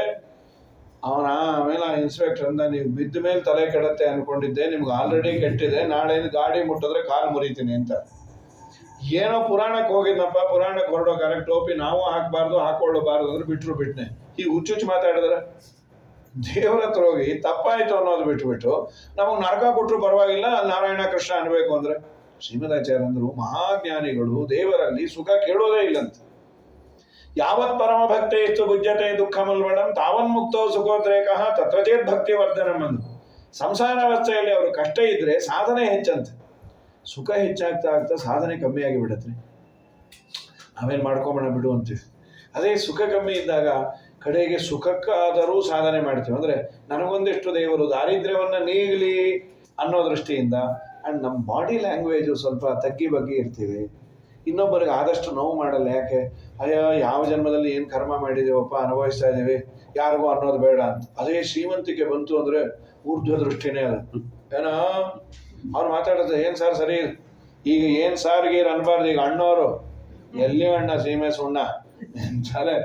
ಮನುಷ್ಯನಿಗೆ ಹಾಗಾಗಿ ಬಿಡತ್ತಂತ. ಅದಕ್ಕೆ ಸ್ವಾಮಿ ನಮಗೆ ತುಂಬ ಶ್ರೀಮಂತಿಕೆ ಕೊಟ್ಟು ನಿನ್ನನ್ನ ಬರೆಯೋದಕ್ಕಿನ್ನ ದಾರಿದ್ರ್ಯ ಇದ್ದು ನಿನ್ನನ್ನು ಸ್ಮರಿಸೋದಿದೆಯಲ್ಲ, ಅದು ದೊಡ್ಡ ಶ್ರೀಮಂತಿಕೆ. ಅದನ್ನೇ ಅನುಗ್ರಹ ಮಾಡು ಅಂತ ಕೇಳಿದ್ರು. ಅದರಿಂದ ತಪ್ಪಿಲ್ಲ ಅಂತ ಶ್ರೀಮದಾಚಾರ್ಯ ಹೇಳಿ, ದೇವರು ಇನ್ನೊಂದೆರಡು ಮಾತಾಡ್ತಾನೆ. ನಾನು ನಿಮ್ಮನ್ನ ನಮ್ಮನೆಗೆ ಬಿಡಲ್ಲ ಅನ್ನೋರ ಖಂಡಿತ ಶಪಸ್ತೆ ನಾನು. ಯಾಕೆ? ಯಸ್ಯಾಮೃತ ಅಮನೇಶ ಶ್ರವಣಾಮಗಾಹ ಸದ್ಯ ಪುನಾತಿ ಜಗದ ಶ್ವಪಚಂ ವಿಕುಂಠಃ ಸೋಹಂ ಭವದ್ಭಿ ಉಪಲಭ್ಯ ಸುತೀರ್ಥ ಕೀರ್ತಿ ಛಿಂದ್ಯಾಂ ಸ್ವಭಾವಮಪಿ ಪ್ರತಿಕೂಲ ವೃತ್ತಿ. ಒಂದು ವೇಳೆ ನಾನೇ ಏನಾದರೂ ಮೈ ಮರೆತು ನನ್ನ ಭಕ್ತರು ನನ್ನ ಮನೆಗೆ ಬಂದಾಗ ತಡೆದರೆ ನನ್ನ ಕೈಯೇ ಕತ್ತರಿಸ್ಕೊಳ್ತೀನಿ ಅಂತ. ಏನಿದು ದೇವರೇ ತಡೆದ ಕತ್ತರಿಸು? ದೇವರಲ್ಲ, ಕ್ಷತ್ರಿಯರಲ್ಲಿ ರಾಜರಾಜೇಶ್ವರ ರೂಪ ಅಂತಿರತ್ತೆ. ಕ್ಷತ್ರಿಯರು ಏನಾದರೂ ಬ್ರಾಹ್ಮಣರಿಗೆ ತೊಂದರೆ ಕೊಟ್ರೆ ನಾನು ಕ್ಷತ್ರಿಯರನ್ನು ಬಿಡೋದಿಲ್ಲ, ನಿಮಗೆ ಪ್ರಿಯಾರಿಟಿ. ಯಾಕೆ ಸ್ವಾಮಿ ಅಷ್ಟ ನಮ್ಮ ಮೇಲೆ ಕನಿಕರ? ಅದಕ್ಕೆ ದೇವರಂದದ್ದು, ನಾನು ಇದೀನಿ ಅಂತ ಎಲ್ಲರಿಗೂ ನೀವೇ ಪ್ರಾಪಗಾಂಡ ಮಾಡೋದು, ಎಲ್ಲರಿಗೂ ನೀವೇ ತಿಳಿಸ್ಕೊಂಬರೋದು, ಕ್ಯಾನ್ವಾಸ್ ಮಾಡೋದು. ಒಂದು ವೇಳೆ ನೀವು ಯಾರು ಪುರಾಣ ಹೇಳೋದವ್ರು ಇರಲಿಲ್ಲ ಅಂದ್ರೆ ನನ್ನ ಗತಿ ಏನು? ಆಚಾರ್ಯರಂದ್ರು, ಹಾಗಾದ್ರೆ ಪಾಪ ದೇವ್ರಿಗೂ ಎಲೆಕ್ಷನ್ ಟೈಪ್ ಎಲ್ಲ ಕಡೆ ಬಂದು ನೀವು ಇವ್ರಿಗೆ ಓಟ್ ಹಾಕಿ ಅನ್ನೋ ಟೈಪ್ ಆಯ್ತಲ್ಲ ಇದು. ದೇವತೆಗಳು ಅಥವಾ ಯಾರು ಪುರಾಣ ಹೇಳೋರಿಲ್ಲ ಅಂದ್ರೆ ದೇವ್ರ ಗತಿ ಏನು? ಹಾಗೆಲ್ಲ ಅನ್ಕೋಬೇಡ್ರಿ. ಸರ್ವೋತ್ತಮೋಪಿ ಭಗವಾನ್ ವಿಪ್ರಾದೇ ಪೂಜನಾಯತು. ಸ್ವಪ್ರಕಾಶ ಅವನು ಸರ್ವೋತ್ತಮ, ಇನ್ನೊಬ್ಬರ ಅನಿವಾರ್ಯತೆ ಇಲ್ಲ. ಜ್ಞಾನಿಗಳು ಪೂಜನೀಯರು ಅನ್ನೋದನ್ನ ಲೋಕದಲ್ಲಿ ತೋರಿಸೋ ಸಲುವಾಗಿ ತಾನು ಮಾಡೆಲಿಂಗ್ ಮಾಡಿ ತೋರಿಸ್ತಾನೆ. ನನಗೆ ನೀವು ಪೂಜ್ಯರು, ನಿಮ್ಮನ್ನ ತಡೆದರೆ ನಾನು ಅವ್ರನ್ನ ಕೈ ಬಿಡ್ತೇನೆ. ಅವನ ಇನ್ನೊಂದು ಮಾತಂತಾನೆ, ನನ್ನ ಹೆಂಡತಿ ನನ್ನ ಜೊತೆ ಇರೋದೇ ನಿಮ್ಮ ಆಶೀರ್ವಾದದಿಂದ ಅಂತ. ಲಕ್ಷ್ಮೀದೇವಿ, ಇದು ದೇವರು ನಾಟಕಕ್ಕಾಡಿದ್ರು ನಮ್ಮ ನಿಮ್ಮ ಜೀವನದಲ್ಲಿ ದೊಡ್ಡವರ ಆಶೀರ್ವಾದ ಇದ್ರೆ ದಾಂಪತ್ಯ ಜೀವನವು ಚೆನ್ನಾಗಿರುತ್ತೆ ಅಂತ. ಇಷ್ಟೆಲ್ಲ ಹೇಳಿ ಆದಮೇಲೆ ಅವರಿಗೆ 3 ಜನ್ಮ ನೀವು ಹುಟ್ಟ್ರಿ ಅಂತ. ನಂತರದಲ್ಲಿ ಕಶ್ಯಪರ ದಿತಿದೇವಿ ಬಂದು ಕಶ್ಯಪರನ್ನ ಬೇಡಿಕೊಂಡಿದ್ರು, ನಾ ಸಂತಾನ ಬೇಕು ಅಂತ. ಅದು ಸಾಯಂಕಾಲ ಸಂಧ್ಯಾಕಾಲ, ಅದು ರುದ್ರದೇವರು ಸಂಚಾರ ಮಾಡೋ ಕಾಲ ಅಂತ. ಅದು ಭೂತ ಪ್ರೇತಗಳ ಜೊತೆ ಓಡಾಡ್ತಾ ಇರ್ತಾರೆ. ಯಾರು ಒಳ್ಳೆ ಕೆಲಸ ಮಾಡ್ತಾರೆ ಅನುಗ್ರಹ ಮಾಡ್ತಾರೆ, ಹುಚ್ಚುಚ್ಚಾಗಿದ್ರೆ ಅವರು ಶಾಪ ಕೊಟ್ಟು ಹೋಗ್ತಾರೆ ಅಂತ. ಹಾಗಾಗಿ ಅದನ್ನು ಆಚಾರ್ಯರು ಪುರಾಣಾಂತರದ ಒಂದು ಮಾತನ್ನ ಕೊಡ್ತಾರೆ. ಪಿಶಾಚರ್ಯ ಮಕರೋತ್ ರುದ್ರೋ ವಿಷ್ಣುವಾಗ್ನೇ ಇವತ್ತು. ಯಾಕೆಂದ್ರೆ ಗರ್ಭಿಣಿ ವದನೋದಾರ್ಥ, ಒಂದು ಗರ್ಭವನ್ನ ಅವರು ವಿಧಾರಣೆ ಮಾಡಿದ್ದಕ್ಕೆ ದೇವರ ಕಾನೂನಿನಲ್ಲಿ ಒಂದು ಶಿಕ್ಷೆ ಇದೆ. ಗರ್ಭಿಣಿ ಸ್ತ್ರೀಯರನ್ನ ಕೊಂದವರು ಹುಚ್ಚರಾಗಬೇಕು. ಯದ್ಯಪಿ ರುದ್ರದೇವರು ಇದಿಲ್ಲ, ಸಂಹಾರ ಕರ್ತೃಗಳವರು. ಆದರೂ ನೀನು ಮಾಡೆಲಿಂಗ್ ಮಾಡುವಂತ ಅದಕ್ಕೆ ಹುಚ್ಚುಚ್ಚಾಗಿ ಆಡ್ತಿರ್ತಾರೆ. ನೀವೇನಾದ್ರೂ ಈಗ ಮಕ್ಕಳನ್ನ ಹಡದಿ ಅಂತಾದ್ರೆ ಅಯೋಗ್ಯರೇ ಹುಟ್ಟೋದು ಅಂದ್ರು. ಕೇಳಲಿಲ್ಲ, ಗರ್ಭಧಾರಣೆ ಮಾಡಿಬಿಟ್ರು ದಿತಿದೇವಿ. ಹಡಿತಾನೇ ಇಲ್ಲ, 3 ವರ್ಷ ಆಯ್ತು. ಅದರಿಂದ ತೇಜಸ್ಸು ಬಂದ್ಮೇಲೆ ಯಾರವರು ಕೂತಿರೋದು? ಆಗ ಹೇಳಿದ್ರು ಈ ಕಥೆ ಎಲ್ಲ. ಜಯ ವಿಜಯರು ಅಲ್ಲಿ ಕೂತಿದ್ದಾರೆ, ಮತ್ತೆ ಹಡಿ ಅಂತ ಹೇಳಿದ್ರು. ಆಡದ್ಮೇಲೆ ಹಿರಣ್ಯಾಕ್ಷ ಹೋಗಿ ಭೂಮಿಯನ್ನು ತಗೊಂಡು ಹೋದಾಗ ದೇವರು ಕೊಂದು ಒಟ್ಟು 2 ಹಿರಣ್ಯಾಕ್ಷರು, ಒಬ್ಬರನ್ನ ಕಪಾಳ ಕೊಡೋದು ಕೊಂದ, ಇನ್ನೊಮ್ಮೆ ಕೋರೆ ಹಲ್ಲಿನಿಂದ ಚಿಚ್ಚಿದ ವರಾಹದೇವರು. ಆಮೇಲೆ ಸ್ವಯಂಭೂಮನು ಶತರೂಪಾದೇವಿಗೆ 3 ಹೆಣ್ಣು 2 ಗಂಡು, ಪ್ರಿಯವ್ರತ ಉತ್ತಾನಪಾದ ಗಂಡು ಮಕ್ಕಳು, ಆಕೂತಿ ದೇವಭೂತಿ ಪ್ರಸೂತಿ ಅಂತ. ಆಕೂತಿಯನ್ನೋಳನ್ನ ರುಚಿಪ್ರದೇಶ್ವರ ಅನ್ನೋರು ಕೊಟ್ಟರು, ದೇವಹೂತಿಯನ್ನ ಕರ್ದಮ ಅನ್ನೋನಿಗೆ, ಆಮೇಲೆ ಪ್ರಸೂತಿಯನ್ನ ದಕ್ಷ ಪ್ರಜಾಪತಿಗೆ ಕೊಟ್ಟು ಮದುವೆ ಮಾಡಿದ್ರು. ವಿಶೇಷವಾಗಿ ಇಲ್ಲಿ ಕಪಿಲ ಗೀತೆಯನ್ನು ಹೇಳುವ ಮೊದಲು ಅವರ ಕಥೆಯನ್ನು ಹೇಳ್ತಾರೆ. ದೇವಹೂತಿ ದೇವಿ ತುಂಬಾ ಮುದ್ದಾಗಿದ್ಲು, ಯಾರು ಕೊಡೋದು ಅಂತ ವಿಚಾರ. ಅದೇ ಸಮಯಕ್ಕೆ ಒಬ್ಬ 10,000 ವರ್ಷ ತಪಸ್ಸು ಮಾಡಿದ್ದ. ಆ ತಪಸ್ಸಿಗೆ ಮೆಚ್ಚಿದ್ದಕ್ಕೆ ದೇವರ ಕಣ್ಣಿನಿಂದಾನೇ ನೀರು ಬಂದ್ಬಿಡ್ತಂತೆ. ಆ ಬಿದ್ದ ಒಂದು ಬಿಂದು ಸರೋವರ ಆಯಿತು ಅಂತ ಏನು ಮಾತೃಗಾಯದಲ್ಲಿದೆ, ಬಿಂದು ಸರೋವರ. ದೇವರು ಕೇಳಿದ್ರು, ಯಾಕಿಂತ ತಪಸ್ಸು? ಒಳ್ಳೆ ಹೆಂಡತಿ ಬೇಕು. ಆಯಿತು, ಸ್ವಯಂಭೂ ಮನುವಿನ ಮಗಳಿದ್ದಾಳೆ ಅಂತ ಕರ್ಕೊಂಬಂದ್ರು, ಮದುವೆ ಮಾಡಿಕೊಟ್ರು. ಇದ್ದದ್ದು ಚಕ್ರವರ್ತಿ ಮನೆ, ಅರಮನೆಯಲ್ಲಿ. ಮದುವೆ ಮಾಡಿಕೊಟ್ಟದ್ದು ಗುಡಿಸ್ಲು. ಒಂದಿನ ಬೇಜಾರು ಪಟ್ಕೊಂಡಿಲ್ಲ. ಇನ್ನೂ ವಿಶೇಷ ಏನಂತಂದ್ರೆ, ಗಂಡ ಹೇಗಿರ್ತಾನೋ ಹಾಗಿರೋದು. ಗಂಡ ತಪಸ್ವಿ ಇದ್ದಾಗಿದ್ದಾನೆ, ನಾನು ನೀಟಾಗಿ ಡ್ರೆಸ್ ಮಾಡ್ಕೊಂಡಿರೋದು ಬೇಡ ಅಂತ ಹೇಳಿ ಅದೇ ಥರ ಇದ್ಲಂತೆ. ಇದು ಪತಿವ್ರತೆಯರ ಲಕ್ಷಣ ಅಂತಾರೆ. ಕಷ್ಟ ಈ ಕಾಲದಲ್ಲೆಲ್ಲ ಅದೆಲ್ಲ ಹೇಳಕ್ ಹೋಗೋದು. ಅವರಂತೂ ಹುಚ್ಚುಚ್ಚಾಗಿರ್ತಾರೆ, ನಾನೇ ಹಾಕಿರ್ಬೇಕು ಎದ್ದೋಗ್ರಿ ಅಂತಾರೆ. ಹಾಗಾಗಿ ಅದು ಪಾತಿವ್ರತ್ಯ ಅಂತ ಹೇಳ್ಬೇಕಾದ್ರೆ ಅಂತಾರೆ, ಗಂಡ ಏನು ಇಷ್ಟಪಡ್ತಾನೋ ಅದನ್ನೇ ಪಡ್ಬೇಕಂತ್ರಿ. ಸ್ತ್ರೀ ಸಂಘದ ಮುಂದೆ ಉಪನ್ಯಾಸ ಮಾಡಿದ್ರೆ 4 ಜನ ಜೈಲಿಗೆ ಹಾಕಿಸ್ಬಿಡ್ತಾರೆ ನಮ್ಮನ್ನು. ಹಾಗಾಗಿ ಗಂಡ ಒಂದು ವೇಳೆ ಬೆಂಡೆಕಾಯಿ ತಿನ್ನಲಿಲ್ಲ ಅಂದ್ರೆ ಇವರು ಬಿಟ್ಬಿಟ್ಟಿರ್ಬೇಕಂತ, ನಮ್ಮ ಯಜಮಾನರಿಗೆ ಸೇರಲ್ಲ ಅಂತ. ಅವರೆಲ್ಲ ಊರಿಗೆ ಹೋದ್ರೆ ಮಾಡ್ಕೋಬೋದ? ನೋ. ಕೆಲವರು ಅವ್ರಿದ್ದಾಗ ಮಾಡಲ್ಲ, ಅದೊಂಥರ ಪಾತಿವ್ರತ್ಯ. ಅವ್ರು ಹೋದ್ರು ಅಂದ್ರೆ ಮತ್ತೆ ಬೆಂಡೆಕಾಯಿ ಸಪ್ತಾಹ, ಬೆಂಡೆಕಾಯಿ ಚಟ್ನಿ, ಬೆಂಡೆಕಾಯಿ ಹುಳಿ, ಬೆಂಡೆಕಾಯಿ ರಾಯ್ತ. ಕಡೆಗೆ ಒಬ್ಳು ಪೋಣಿಸ್ಕೊಂಡು ಬನಶಂಕರ ಮಂತ್ರ ಹಾಕೊಂಡ್ಬಿಟ್ಟಿದ್ವಿ. ಇಲ್ಲಮ್ಮ ಪಾಪ ಅವ್ರು ಬಂದ್ರೆ ಬೇಸರ ಪಟ್ಕೊತಾರೆ ಅಂತ. ಅದು ಮಾಡಬಾರ್ದಂತ. ತುಂಬಾ ಚೆನ್ನಾಗಿ, ಇಲ್ಲಾಂದ್ರೆ ದೇವ್ರ ಅವತಾರ ಆಗತ್ತೇನ್ರಿ? ಚೆನ್ನಾಗಿ ಸೇವೆ ಮಾಡಿದ್ರೆ ಅವರಂದ್ರು ತುಂಬಾ ಸಂತೋಷ ಆಯ್ತು. ಏನಾದ್ರು ಕೇಳು, ನಾನು ಹೆಣ್ಣಲ್ವಾ, ಸಹಜವಾಗಿ ಎಲ್ಲ ಹೆಣ್ಣು ಮಕ್ಕಳಿಗೆ ಅಪೇಕ್ಷೆ ಇರುತ್ತೆ, ನನಗೊಂದು ಮಗು ಬೇಕು, ನಿಮ್ಗಾದ್ರೆ ಅರಮನೆ ಮಾಡಿ. ಮುಳುಗು ಬಿದ್ದು ಸರೋವರದಲ್ಲಿ ಮುಳುಗಿ ಬಂದರೆ 1000 ಜನ ದಾಸಿಯರು. ತಪಸ್ಸಿನ ಪ್ರಭಾವ. ಪೂರ್ವೇಪಿ ಕರ್ದಮ ಪರಾಶರ ಪಾಂಡು ಮುಖ್ಯ ಯತ್ಸೇವಯ ಗುಣಗಣಾಢ್ಯಂ ಅಪತ್ಯಮಾಪುಹು ಅಂತ ಮಧ್ವರು ಅವತಾರ ಮಾಡ್ಬೇಕಾದ್ರೆ ಅವರಪ್ಪ ಅಮ್ಮ ಹೇಗೆ ತಪಸ್ಸು ಮಾಡೋದು ಅಂದ್ರೆ ಇವ್ರನ್ನ ಎಕ್ಸಾಂಪಲ್ ಕೊಡೋ ತರ ಮಾಡಿದಂತೆ. ಕರ್ದಮ ಪರಾಶರ ಪಾಂಡು ಮುಖ್ಯಾಹ ಅವರು ಹೇಗೆ ಮಾಡಿದ್ರು ಹೀಗೆ ಮಾಡಿ ಚೆನ್ನಾಗಿ ತಪಸ್ಸು ಮಾಡಿದ್ದರಿಂದ 9 ಅಂತಸ್ತಿನ ವಿಮಾನ. ಇವ್ರು 9 ದೇಹ, ಅವ್ರಿಗೆ 9 ದೇಹ, ಒಂದೊಂದು ಅಂತಸ್ತಲ್ಲೇ ಒಬ್ಬೊಬ್ಬ ದಂಪತಿಗಳು. 100 ವರ್ಷ ವಿಹಾರ ಆಗಿ 9 ಹೆಣ್ಣು ಮಕ್ಕಳಾದ್ರು. ಆಮೇಲೆ ಅಳ್ತಾ ಕೂತಿ, ಯಾಕೆ ಅಳ್ತಾ ಇದೆ? ಕೇಳೋದು ಕೇಳ್ತಾ ತತ್ವಜ್ಞಾನ ಕೇಳೋದು ಬಿಟ್ಟು ಬರೀ ಭೋಗ ಕೇಳ್ಕೊಂಡೆ ಪೆದ್ದಾಗೆ. ಇಲ್ಲ, ನಿನ್ನ ಹೊಟ್ಟೆಯಲ್ಲಿ ದೇವರೇ ಇದ್ದಾನೆ ಅಂತ. ಕಪಿಲನಾಗಿ ದೇವರ ಅವತಾರ ಆಯ್ತು. ಕಪಿಲ ನಾಮಕ ಭಗವಂತನನ್ನ ಕೇಳ್ತಾಳೆ. ನಿರ್ವಿಣ್ಣ ನಿತರಾಂಭೂಮನ್ನ ಸದಿಂದ್ರಿಯ ತರ್ಪಣಾತೆ. ಇಂದ್ರಿಯಗಳ ತೃಪ್ತಿಪಡಿಸೋದೇ ಜೀವನದ ಗುರಿ ಅನ್ಕೊಂಡು ನಾನು ಹಾಳಾದೆ, ನನ್ನ ಆತ್ಮೋದ್ಧಾರ ಹೇಗಾಗತ್ತೆ ಹೇಳು ಕಂದ. ಅದಕ್ಕೆ ದೇವರಂದ, ಚೇತಕ್ಕಲ್ವಸ್ಯ ಬಂಧಾಯ ಮುಕ್ತಯೇ ಚಾತ್ಮನೋಮತಂ ಗುಣೇಶು ಸಕ್ತಂ ಬಂಧಾಯ. ಮನುಷ್ಯನ ಮನಸ್ಸೇ ಬಂಧನಕ್ಕೂ ಕಾರಣ, ಬಿಡುಗಡೆಗೂ ಕಾರಣ. ಯಾರ ಮನಸ್ಸು ದೇವರಲ್ಲಿ ಇದೆ ಅವನು ಉದ್ಧಾರ ಆಗ್ತಾನೆ. ಯಾರ ಮನಸ್ಸು ವಿಷಯಗಳ ಕಡೆ, ಮಟೀರಿಯಲ್ ಪ್ರಪಂಚದ ಬಗ್ಗೆ ಇದೆ, ಅವನು ಹಾಳಾಗ್ತಾನೆ. ಅನ್ನ ದೇವರ ಹತ್ತಿರ ಮನಸ್ಸನ್ನ ಇಡೋ ಬಗೆ ಹೇಗೆ? ಯಾರು ಆಲ್ರೆಡಿ ದೇವರ ಹತ್ರ ಮನಸ್ಸನ್ನ ಇಟ್ಟಿಯಾರಲ್ಲ ಅಂಥ ಟೆಕ್ನಿಷಿಯನ್ಸ್, ಜ್ಞಾನಿಗಳು, ಅವ್ರ ಸಹವಾಸ ಮಾಡು, ಸಜ್ಜನರ ಸಹವಾಸ ಮಾಡು. ಅಪ್ಪ ಸಜ್ಜನರು ಅಂದ್ರೆ ಯಾರೋ, ಎಲ್ಲರೂ ಅವ್ರ ಮಟ್ಟಿಗೆ ಅವ್ರು ಸಜ್ಜನರು ಅನ್ಕೊಂಡೇ ಇರ್ತಾರೆ. ಯಾರೋ ಸಾಮಾನ್ಯ ಮಕ್ಕಳನ್ನ ಕೇಳಿದ್ರೆ ಯಾರನ್ನೋ ಕೇಳಿದ್ರು, ಸಜ್ಜನರು ಯಾರು ಕಂದ? ಸಜ್ಜನರಾವ್ ಸರ್ಕಾರ ಸುತ್ತಮುತ್ತಲು ಇದ್ದವರು ಅಂತ.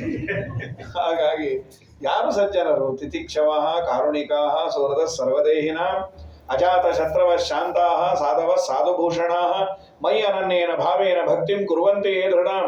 ಎಲ್ಲ ಸಜ್ಜನರ ಲಕ್ಷಣ ದೇವರಂದದ್ದು. ತಿತಿಕ್ಷವಃ ಸಹನೆ ಇರಬೇಕು, ಕಾರುಣಿಕಾಃ ಕರುಣೆ ಉಳ್ಳವರಾಗಿರ್ಬೇಕು, ಸುಹೃದ ಸರ್ವದೇಹಿನ ನಿರ್ನಿಮಿತ್ತವಾಗಿ ಉಪಕಾರ ಮಾಡುವವರಾಗಿರ್ಬೇಕು, ಪ್ರತ್ಯುಪಕಾರ ಅಪೇಕ್ಷೆ ಇಲ್ಲದೆ. ಅಜಾತ ಶತ್ರುಗಳು, ಅಜಾತ ಶತ್ರು ಅಂದ್ರೆ ಕಾಮಕ್ರೋಧಗಳನ್ನ ಗೆದ್ದಿರ್ಬೇಕು. ಕಾಮ, ಕ್ರೋಧ, ಲೋಭ, ಮದ, ಮಾತ್ಸರ್ಯ ಇವುಗಳನ್ನ ಗೆದ್ದಿರಬೇಕು. ಇಷ್ಟೆಲ್ಲ ಹೇಳಿ ಆದಮೇಲೆ ಭಗವಂತನನ್ನ ವಿಶೇಷವಾಗಿ ಕೇಳಲು, ಮನಸ್ಸಿನ ಶುದ್ಧೀಕರಣ ಹೇಗೆ? ದೇವರನ್ನ ಚಿಂತನೆ ಮಾಡಬೇಕು ಅಂದ್ರೆ ಯಾಕೋ ಮನಸ್ಸಿಗೆ ದೇವರು ಅಂದ್ರೆ ಬೇಡ, ಹರಟೆ ಅಂದ್ರೆ ಅದು ಬೇಡ, ನಿಲ್ಲಿಸೋದೇ ಬೇಡ. ಯಾಕೆ ಹೀಗಾಗತ್ತೆ? ಅಮ್ಮ, ಮನಸ್ಸಿನ ಶುದ್ಧಿಗೆ ಕೆಲವು ಟಿಪ್ಸ್ ಹೇಳ್ತೀನಿ, ಮಾಡಲೇಬೇಕಾದದ್ದು. ಸ್ವಧರ್ಮಾಚರಣಂ ಶಕ್ತ್ಯ ವಿಧರ್ಮಾಚ ನಿವರ್ತನಂ ದೈವಲಬ್ಧೇನ ಸಂತೋಷ ಆತ್ಮವಿತ್ ಚರಣಾರ್ಚನಂ. ಮೊದಲನೇದೇನೆಂದ್ರೆ, ನನಗೆ ಹೇಳಿದ ಧರ್ಮವನ್ನ ನಾನು ನನ್ನ ಕೈಲಾದಷ್ಟು ಆಚರಣೆ ಮಾಡಬೇಕಂತ. ಸೋಚಿತ ಕರ್ಮಗಳಾಚರಿಸುತ್ತ ಬಲು ನೀಚರಲ್ಲಿಗೆ ಹೋಗಿ ಯಾಚಿಸದೆ ಕೇಚನ ವಾಚರಾಚರ ಬಂಧಕ ಮೋಚಕನಬುದೆಂದ್ಯೋಚಿಸುತ್ತಿಪ್ಪುದೆ ಫಲವಿದು ಬಾಳದುದಕ್ಕೆ ಸಿರಿ ನಿಲಯನ ಗುಣಗಳ ತಿಳಿದು ಭಜಿಸುವುದೇ ಫಲವಿದು ಬಾಳದುದಕ್ಕೆ. ಇದು ಮೊದಲನೇದು. ಎರಡನೇದೇನೆಂದ್ರೆ ವಿಧರ್ಮಾಚ್ಚ ನಿವರ್ತನ, ಮಾಡಬೇಡ ಅಂದದ್ದನ್ನ ಬಿಡೋದು ಮನಃಶುದ್ಧಿಗೆ ಒಂದು ಉಪಕಾರ. ಕೆಲವು ನಾವು ಮಾಡೋದನ್ನ ಅಚ್ಚುಕಟ್ಟಾಗಿ ಮಾಡ್ತೇವೆ. ಏಕಾದಶಿ ನಿಷ್ಠೆಯಿಂದ ಉಪವಾಸ, ದ್ವಾದಶಿ ಮನೇಲಿ ಪಾರಣೆ, ಮಧ್ಯಾಹ್ನ ಫಳಾರ ಎಲ್ಲಿ ಅಂದ್ರು ರೋಟಿಗರಲ್ಲಿ, ದೇವರೇ ದಿಕ್ಕು, ಸರ್ವನಾಶ, ಸರ್ವಚಿತ್ತಾರ ಮಸಿ ನುಂಗ್ತು, ಏನೋ ಒಂದು ಅವಲಕ್ಕಿ ಮನೇಲಿ ತಿನ್ಸಾಯಿ ಅಲ್ಲಿ ಹೋಗಬೇಡ. ಹಾಗಾಗಿ ವಿಧರ್ಮಾಚ್ಚ ನಿವರ್ತನ ದೈವಲಬ್ಧೇನ ಸಂತೋಷ. ಎಲ್ಲಕ್ಕಿನ್ನ ಮನಸ್ಸು ವ್ಯಗ್ರವಾಗದೆ ಸುಖವಾಗಿರಬೇಕು ಅನ್ನೋದಾದ್ರೆ ದೇವರು ಕೊಟ್ಟಿದ್ದರಲ್ಲಿ ತೃಪ್ತನಾಗಿರೋದನ್ನ ಪ್ರಾಕ್ಟೀಸ್ ಮಾಡೋದು. ಮನುಷ್ಯನಿಗೆ ಗ್ರೀಡಿನೆಸ್ ತುಂಬ ಬೇಕು ಅಂತ ಬಂದ್ಬಿಟ್ರೆ ನೆಮ್ಮದಿಯನ್ನು ಒತ್ತೆ ಇಟ್ಟಬೇಕು. ಇವತ್ತಾಗಿರೋದು ಅದೇ ಸಮಸ್ಯೆ. ಎಷ್ಟು ಬಂದರೂ ಇನ್ನೂ ಬೇಕು, ಅದು ಬೇಕು, ಅದೊಂದು ಬೇಕು. ನಾನಲ್ಲಿ ಕೆಲಸ ಮಾಡ್ತಾ ಇದ್ದೆ, ಆ ಕಂಪ್ನಿಯವರು ಬೈಕ್ ಕೊಟ್ಟರು, ಈ ಕಂಪ್ನಿಯವರು ಹೈಕ್ ಕೊಡ್ತಾರೆ. ಏನು ಮಾಡ್ತೀವಿ? ಮೊದಲು ನಾನು 15 ತಾಸು ಕೆಲಸ ಮಾಡ್ತಾ ಇದ್ರೆ ಓನ್ಲಿ 2 hours ಎಕ್ಸ್ಟ್ರಾ. ಅದು ಎಲ್ಲಿಂದ ತರ್ತೀಯಪ್ಪ? ಏನಿಲ್ಲ, ಸಂಧ್ಯಾ ವಂದನೆ ಇಲ್ಲ, ಆಮೇಲೆ ಮಾಡ್ತೀನಿ ರಿಟೈರ್ ಆದಮೇಲೆ. ಏನು ನಿಂತಾರೆ ಅಲ್ಲಿ ಅವಧರ್ಮರಾಯ ಮಾಡಿಸ್ತಾನ್ರ ಒಂದೊಂದೇ ಮುಸಲ್ ಪಂಡಗ ಅಂತ. ಅಲ್ಲೋ ಆ ಹಣ ನಿನಗೆ ತುಂಬ ಅನಿವಾರ್ಯತೆ ಇದೆಯಾ? ಇಲ್ಲ. ನಿನ್ನ ಬ್ರಾಹ್ಮಣ್ಯವನ್ನು ಒತ್ತೆ ಇಟ್ಟು ಕೆಲಸ ಮಾಡುವ ಅನಿವಾರ್ಯತೆ ಇದೆ ಏನು? ಅರ್ಥವೇ ಮಾಡ್ಕೊಳ್ತಾ ಇಲ್ಲ ನಾವು. ತುಂಬಾ ಅಪರೂಪಕ್ಕೆ ಬರೋದಿದು. ಯೇಸು ಜನುಮದ ಸುಕೃತದ ಫಲವೋ ತಾನು ಜನಿಸಲಾಗಿ ಭೂಸುರ ದೇಹದ ಜನುಮವು ಎನಗೆ ಸಂಭವಿಸಿದೆಯಾಗಿ ಮೋದ ತೀರ್ಥ ಮತ ಚಿಹ್ನಿತನಾಗದೆ ದೋಷಕ್ಕೆ ಒಳಗಾಗಿ ಲೇಷ ಸಾಧನವ ಕಾಣದೆ ದುಸ್ಸಹವಾಸದಿಂದಲೇ ದಿನ ದಿನ ಕಳದೆ ಹಾಗೆ ಮಾಡಲಯ್ಯ ಕೃಷ್ಣ ಹೋಗುತ್ತಿದೆ ಆಯುಷ್ಯ. ಶಕ್ತಿ ಸಾಮರ್ಥ್ಯ ವಯಸ್ಸಾದ ಮೇಲೆ ಇರ್ಬೇಕಲ್ಲ ಮಾಡ್ಲಿಕ್ಕೆ. ಸರಿ, ಆದ್ದರಿಂದ ದೇವರು ಕೊಟ್ಟಿದ್ದರಲ್ಲಿ ತೃಪ್ತನಾಗಿರಿ. ಇನ್ನೂ ಕೆಲವು ಮಂದಿ ಅಂತೂ ಆ ಇಂಟರ್ನೆಟ್ ತೆಗೆದು ಅದನ್ನು ನೋಡಿ ಬಿಲ್ ಗೇಟ್ಸ್ಗೆ 1 ನಿಮಿಷಕ್ಕೆ 2 ಕೋಟಿ ಅಂತೆ. ನಾನು ಇದೇನು ಯಾಕೆ ಬಾಯಿ ಪಡ್ಕೊಳ್ಳಿಕ್ಕೆ? ಹೆಂಡತಿ ಅಂದ್ರೆ ಏನಾಯ್ತು ರೀ, ಇಷ್ಟೊತ್ತರೆಗೂ ಸರಿ ಇದ್ರಿ? ಬಿಲ್ ಗೇಟ್ಸ್ ಏನಾದ ಅಂದ್ರು, ಏನಾಗಿಲ್ಲ, ಅವನಿಗೆ 1 ನಿಮಿಷಕ್ಕೆ 2 ಕೋಟಿ. ಅವನಿಗೆ ಬಂದ್ರೆ ನೀವೇನು ಬಾಯಿ ಮುಚ್ಕೊಂಡಿರಿ? ನೀವೇನೋ ಗೇಟ್ ಅಂದ್ಮೇಲೆ ನೆನಪಾಯ್ತು, ಆ ಗೇಟ್ ರಿಪೇರಿ ಮಾಡಿಸಿರಿ, ಅವ್ನು ಬಿಲ್ ಕಟ್ಟಿಲ್ಲ, ಅವ್ನು ಬಿಚ್ಕೊಂಡು ಹೋಗಿ ಬಂದಿದ್ದ ಅಂತ.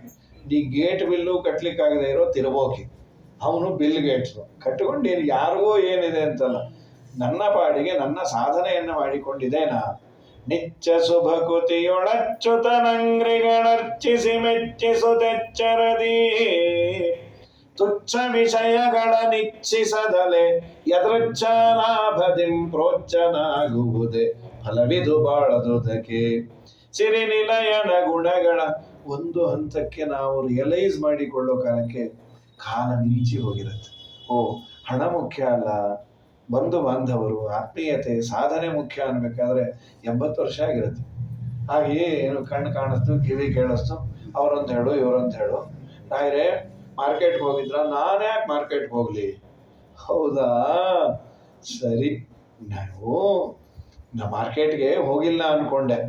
ಇಬ್ರು ಅಲ್ಲಿಗೆ ಹೋಗಿದ್ದು, ಮತ್ತೆ ಇವನೊಂದು ಹೇಳು ಅವನೊಂದು ಹೇಳು. ಈ ಅವಸ್ಥೆಯನ್ನು ತಲುಪಿದಾಗ ಏನ್ ಮಾಡ್ತೇವೆ? ಯಾವ ಸಾಧನೆಯೂ ಆಗುದಿಲ್ಲ. ಇಷ್ಟು ಹೇಳಿ ಆಮೇಲೆ ಮಿತಮೇದ್ಯ ಆದನನ್, ಸ್ವಲ್ಪ ಆಹಾರ ಕಮ್ಮಿ ತಿನ್ನಿ ಅಂತಾರೆ. ತುಂಬ ತಿನ್ಬಿಟ್ರೆ ಸಾಧನೆ ಆಗುದಿಲ್ಲ. ಅದಕ್ಕೆ ಸಾವಕಾಶ ಅನ್ನೋದು. ಸಾವಕಾಶ ಅಂದ್ರೆ ಸ್ವಲ್ಪ ತಿಂದು ಹೇಳಿ ಅಂತ, ಅದು ಜೂರೇ ತಿನ್ನಿ ಅಂತಲ್ಲ ತಾತ್ಪರ್ಯ. ಹೊಟ್ಟೆಯಲ್ಲಿ ಅವಕಾಶ ಇರುವಂತೆ ಊಟ ಮಾಡಿ ಅಂತ. ಅವಕಾಶೇನ ಸಹಿತ ಸಾವಕಾಶ. 75% ತಿನ್ನಿ, ಇನ್ನೂ 25 ಉಳಿದಾಗ ಹೇಳಿ ಅಂತ. ನಮಗೆ ಅದ್ರ ಪರಿಚಯ ಇಲ್ಲ. ಸಾವಕಾಶ ಅಂದ್ರೆ ಇನ್ನೊಂದು 2 ಹೋಳಿಗೆ ಜಾಸ್ತಿ ಹಾಕಿಸ್ಕೊಂಡು ಅದನ್ನು ಚೆನ್ನಾಗಿ ಕಟ್ಟಿ 2 ಲೀಟ್ರ್ ಹಾಲು ಹಾಕಿಸ್ಕೊಂಡು ಚೆನ್ನಾಗಿ ತಿಂದು ಹೇಳಲಿಕ್ಕೂ ಆಗದೆ ಯಾರೋ ನಮ್ಮನ್ನ ಕೈಯಿಂದ ಎಳಿಲಿಕ್ಕೆ ಹೋಗಿ ಅವ್ರನ್ನ ನಾವೇ ಹೇಳ್ಕೊಂಡು ಅವರು ಮೂತಿನ ಎಲೆಗೆ ಹೊಡ್ಕೊಂಡು ಇದು ಸಾವಕಾಶ ಅಂತ. ಸರ್ವತ ಸಾವಕಾಶ ಅಂದ್ರೆ ಆಗಲ್ಲ. ಅದನ್ನ ಹೇಳಿ ಅನ್ನೋದನ್ನೇ ವೈನವಾಗಿ ಹೇಳೋದು ಸಾವಕಾಶ ಅಂತ ಹೇಳಿ. ಉಡುಪಿ ಕಡೆ ಅದಕ್ಕೆ ಸಾವಕಾಶ ಅಂತ ಕಡೆಯಲ್ಲಿ ಬರ್ತಾರೆ. ಸಾವಕಾಶ ಅಂತ ಹೇಳೋದು ಹೇಳಕ್ಕೆ. ಅದು ನಮ್ಮಲ್ಲಿ ಮೊದಲೇ ಹೇಳ್ಬಿಟ್ರೆ ಅದು ಉಡುಪಿ ಸೌಂಡ್ ಎದ್ದೆ ಕೂತ್ಬಿಟ್ರು. ಆಮೇಲೆ ಹೇಳಿದ್ರು ಹಾಗೆ ಹೇಳ್ಬಿಟ್ರು ಸಾವಕಾಶ ಅಂತ. ಪ್ರಕೃತದಲ್ಲಿ ಮಿತಮೇದ್ಯಾದನಂ ಶಶ್ವತೆ ವಿವಿಕ್ತ ಕ್ಷೇತ್ರ ಸೇವನ ಕೆಲವೆಲ್ಲ ಮಾತುಗಳು ಹೇಳ್ತಾನೆ. ಕಂದ ಇಷ್ಟೆಲ್ಲ ಹೇಳಿದ್ರು ಮನುಷ್ಯ ಮಾಡಬಾರದನ್ನು ಯಾಕೆ ಮಾಡ್ತಾನೆ? ಅದಕ್ಕೆ ದೇವರು ನಮ್ಮ 3 ಅವಸ್ಥೆಯನ್ನು ಹೇಳಿದ್ದಾರೆ. ವೈರಾಗ್ಯ ಬರಲಿ ಅಂತ ನಮಗೆ 3 ಸ್ಟೇಟಸ್. ಒಂದು, ಹುಟ್ಟುವ ಮುಂಚೆ, ಬದುಕಿನ ನಂತರ, ಸಾವಿನ ನಂತರ, ಈ ಹುಟ್ಟಿನಿಂದ ಸಾವಿನವರೆಗೂ 3 ಏನೇನು ಅಂತ. ಹುಟ್ಟುವ ಮುಂಚೆ ತಾಯಿ ಗರ್ಭದಲ್ಲಿ ಏನು ನೋವು. ಈಗ ರಿಸ್ಕ್ ಫ್ಯಾಕ್ಟರ್ಸ್ ಗೊತ್ತಾದರೆ ಇನ್ವೆಸ್ಟ್ ಮಾಡೋದು ಬಿಡೋದು ನೋಡ್ತೀವಲ್ಲ. ಏನೇನು ರಿಸ್ಕ್ ಇದೆ ಹುಟ್ಟಿನಲ್ಲಿ? ತಾಯಿ ಗರ್ಭದಲ್ಲಿದ್ದಾಗ ಆಗುವ ವೇದನೆ, ನೋವು ಎಲ್ಲ ಹೋದ ಮೇಲೆ ಯಮಧರ್ಮರಾಜ ಬೆಂಡೆ ಎತ್ತು ಬಿಡೋದು. ಎರಡೂ ಹೇಳ್ತಾರೆ. ಅದೆರಡು ಓಕೆ, ನಮಗೆ ಗೊತ್ತಿಲ್ಲ. ಇದ್ಯಾಕೆ ಹೇಳ್ಬೇಕ್ರಿ? ಹುಟ್ಟಿನಿಂದ ಸಾವಿನವರೆಗೂ ನಮಗೆ ಗೊತ್ತಲ್ಲ, ಅಂಗೈ ಹಣ್ಣು ಕನ್ನಡಿಬೇಕಾ? ಅಣ್ಣ ಎಲ್ಲ ಗೊತ್ತಿಲ್ಲ.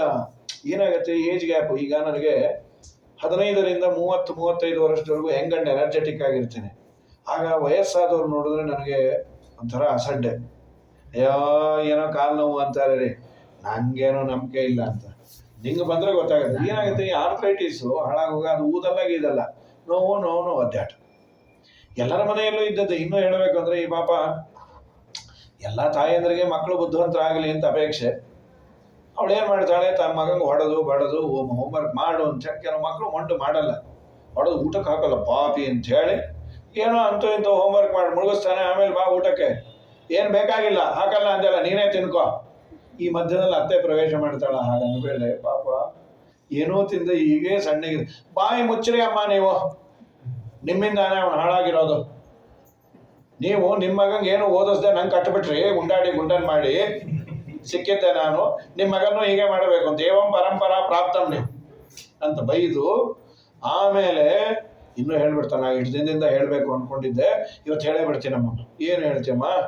ನಾನು ಯಾಕೆ ಜಾಸ್ತಿ ಹೊಡೆಯೋದು ಇವನಿಗೆ ಅಂದರೆ ನಿಮ್ಮ ಥರ ಬೇರೆ ಇದ್ದಾನೆ ಅಂತ. ಅಂದರೆ ನಿಮಗೆ 2 ಇಕ್ಕಬೇಕು, ಆ ಭಾಗ್ಯ ಅಂತೂ ಇಲ್ಲ. ನೀವು ಮೂಲ ಮೂರ್ತಿ, ಅದು ಉತ್ಸವ ಮೂರ್ತಿ. ಏನೇ ಉತ್ಸವ ಆದರೂ ಅದಕ್ಕೆ ಪಲ್ಲಕ್ಕಿ, ಇನ್ನೊಂದು ಮತ್ತೊಂದು. ಈ ನೋವು 1000 ಬಾರಿ ನೀವು ಹೇಳಿದ್ರು ಅರ್ಥ ಆಗೋದಿಲ್ಲ. ತಾನು ಅಜ್ಜಿ ಆದರೆ ನಾನು ಗೊತ್ತಾಗುತ್ತೆ, ಅಯ್ಯಯ್ಯೋ ನಮ್ಮ ಅತ್ತೆ ಹೀಗಂತ ಇದ್ರು ಎಲ್ಲ ಸೆಂಟಿಮೆಂಟಿನ ನೋವು. ಇದನ್ನು ವಿ ಕಾಂಟ್ ಶೋ ಇಟ್. ಎಲ್ಲರ ಮನೆಯಲ್ಲೂ ಇದ್ದದ್ದೇ ಇದು. ನನಗೊಂದು ಭ್ರಮೆ ಇರುತ್ತೆ, ಅದೆಲ್ಲ ಇಲ್ಲ ರೀ. ಒಂದು ಹಂತಕ್ಕೆ ವಯಸ್ಸಾದ ಮೇಲೆ ನಮ್ಮ ಹಣ ಅದು 0 ಅಂತಾಗಿ ಬಿಡುತ್ತೆ. ನನಗೆ ಆತ್ಮೀಯರು, ನನ್ನ ನೋವಿಗೆ ಸ್ಪಂದಿಸದೇ ಇರೋರು, ಬೇಡ ಏನು ಸ್ಪಂದನೆ ಬೇಡ, ಹಾಳಾಗೋಗಲಿ. ನನಗೆ ಆ ಕಡೆ ನೀರಿದೆ, ಈ ಕಡೆ ಮಾತ್ರೆ ಇದೆ, ಮಧ್ಯದಲ್ಲಿ ನಾನಿದ್ದೇನೆ.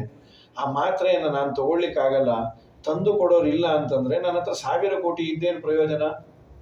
ನನಗೊಂದು ಭ್ರಮೆ ಇದೆ, ನಾನು ಕೆಲಸದವ್ರನ್ನ ಇಟ್ಕೋತೀನಿ, ಅದೇ ಭಯ. ಅವರೇ ಕೊಂದುಬಿಟ್ರೆ? ಆ ಟಿವಿಲೂ ಅದನ್ನೇ ಹಾಕಿರ್ತಾರೆ, ಕಾಯುವವರೇ ಕೊಂದಾಗ ಹೀಗೂ ಉಂಟೆ.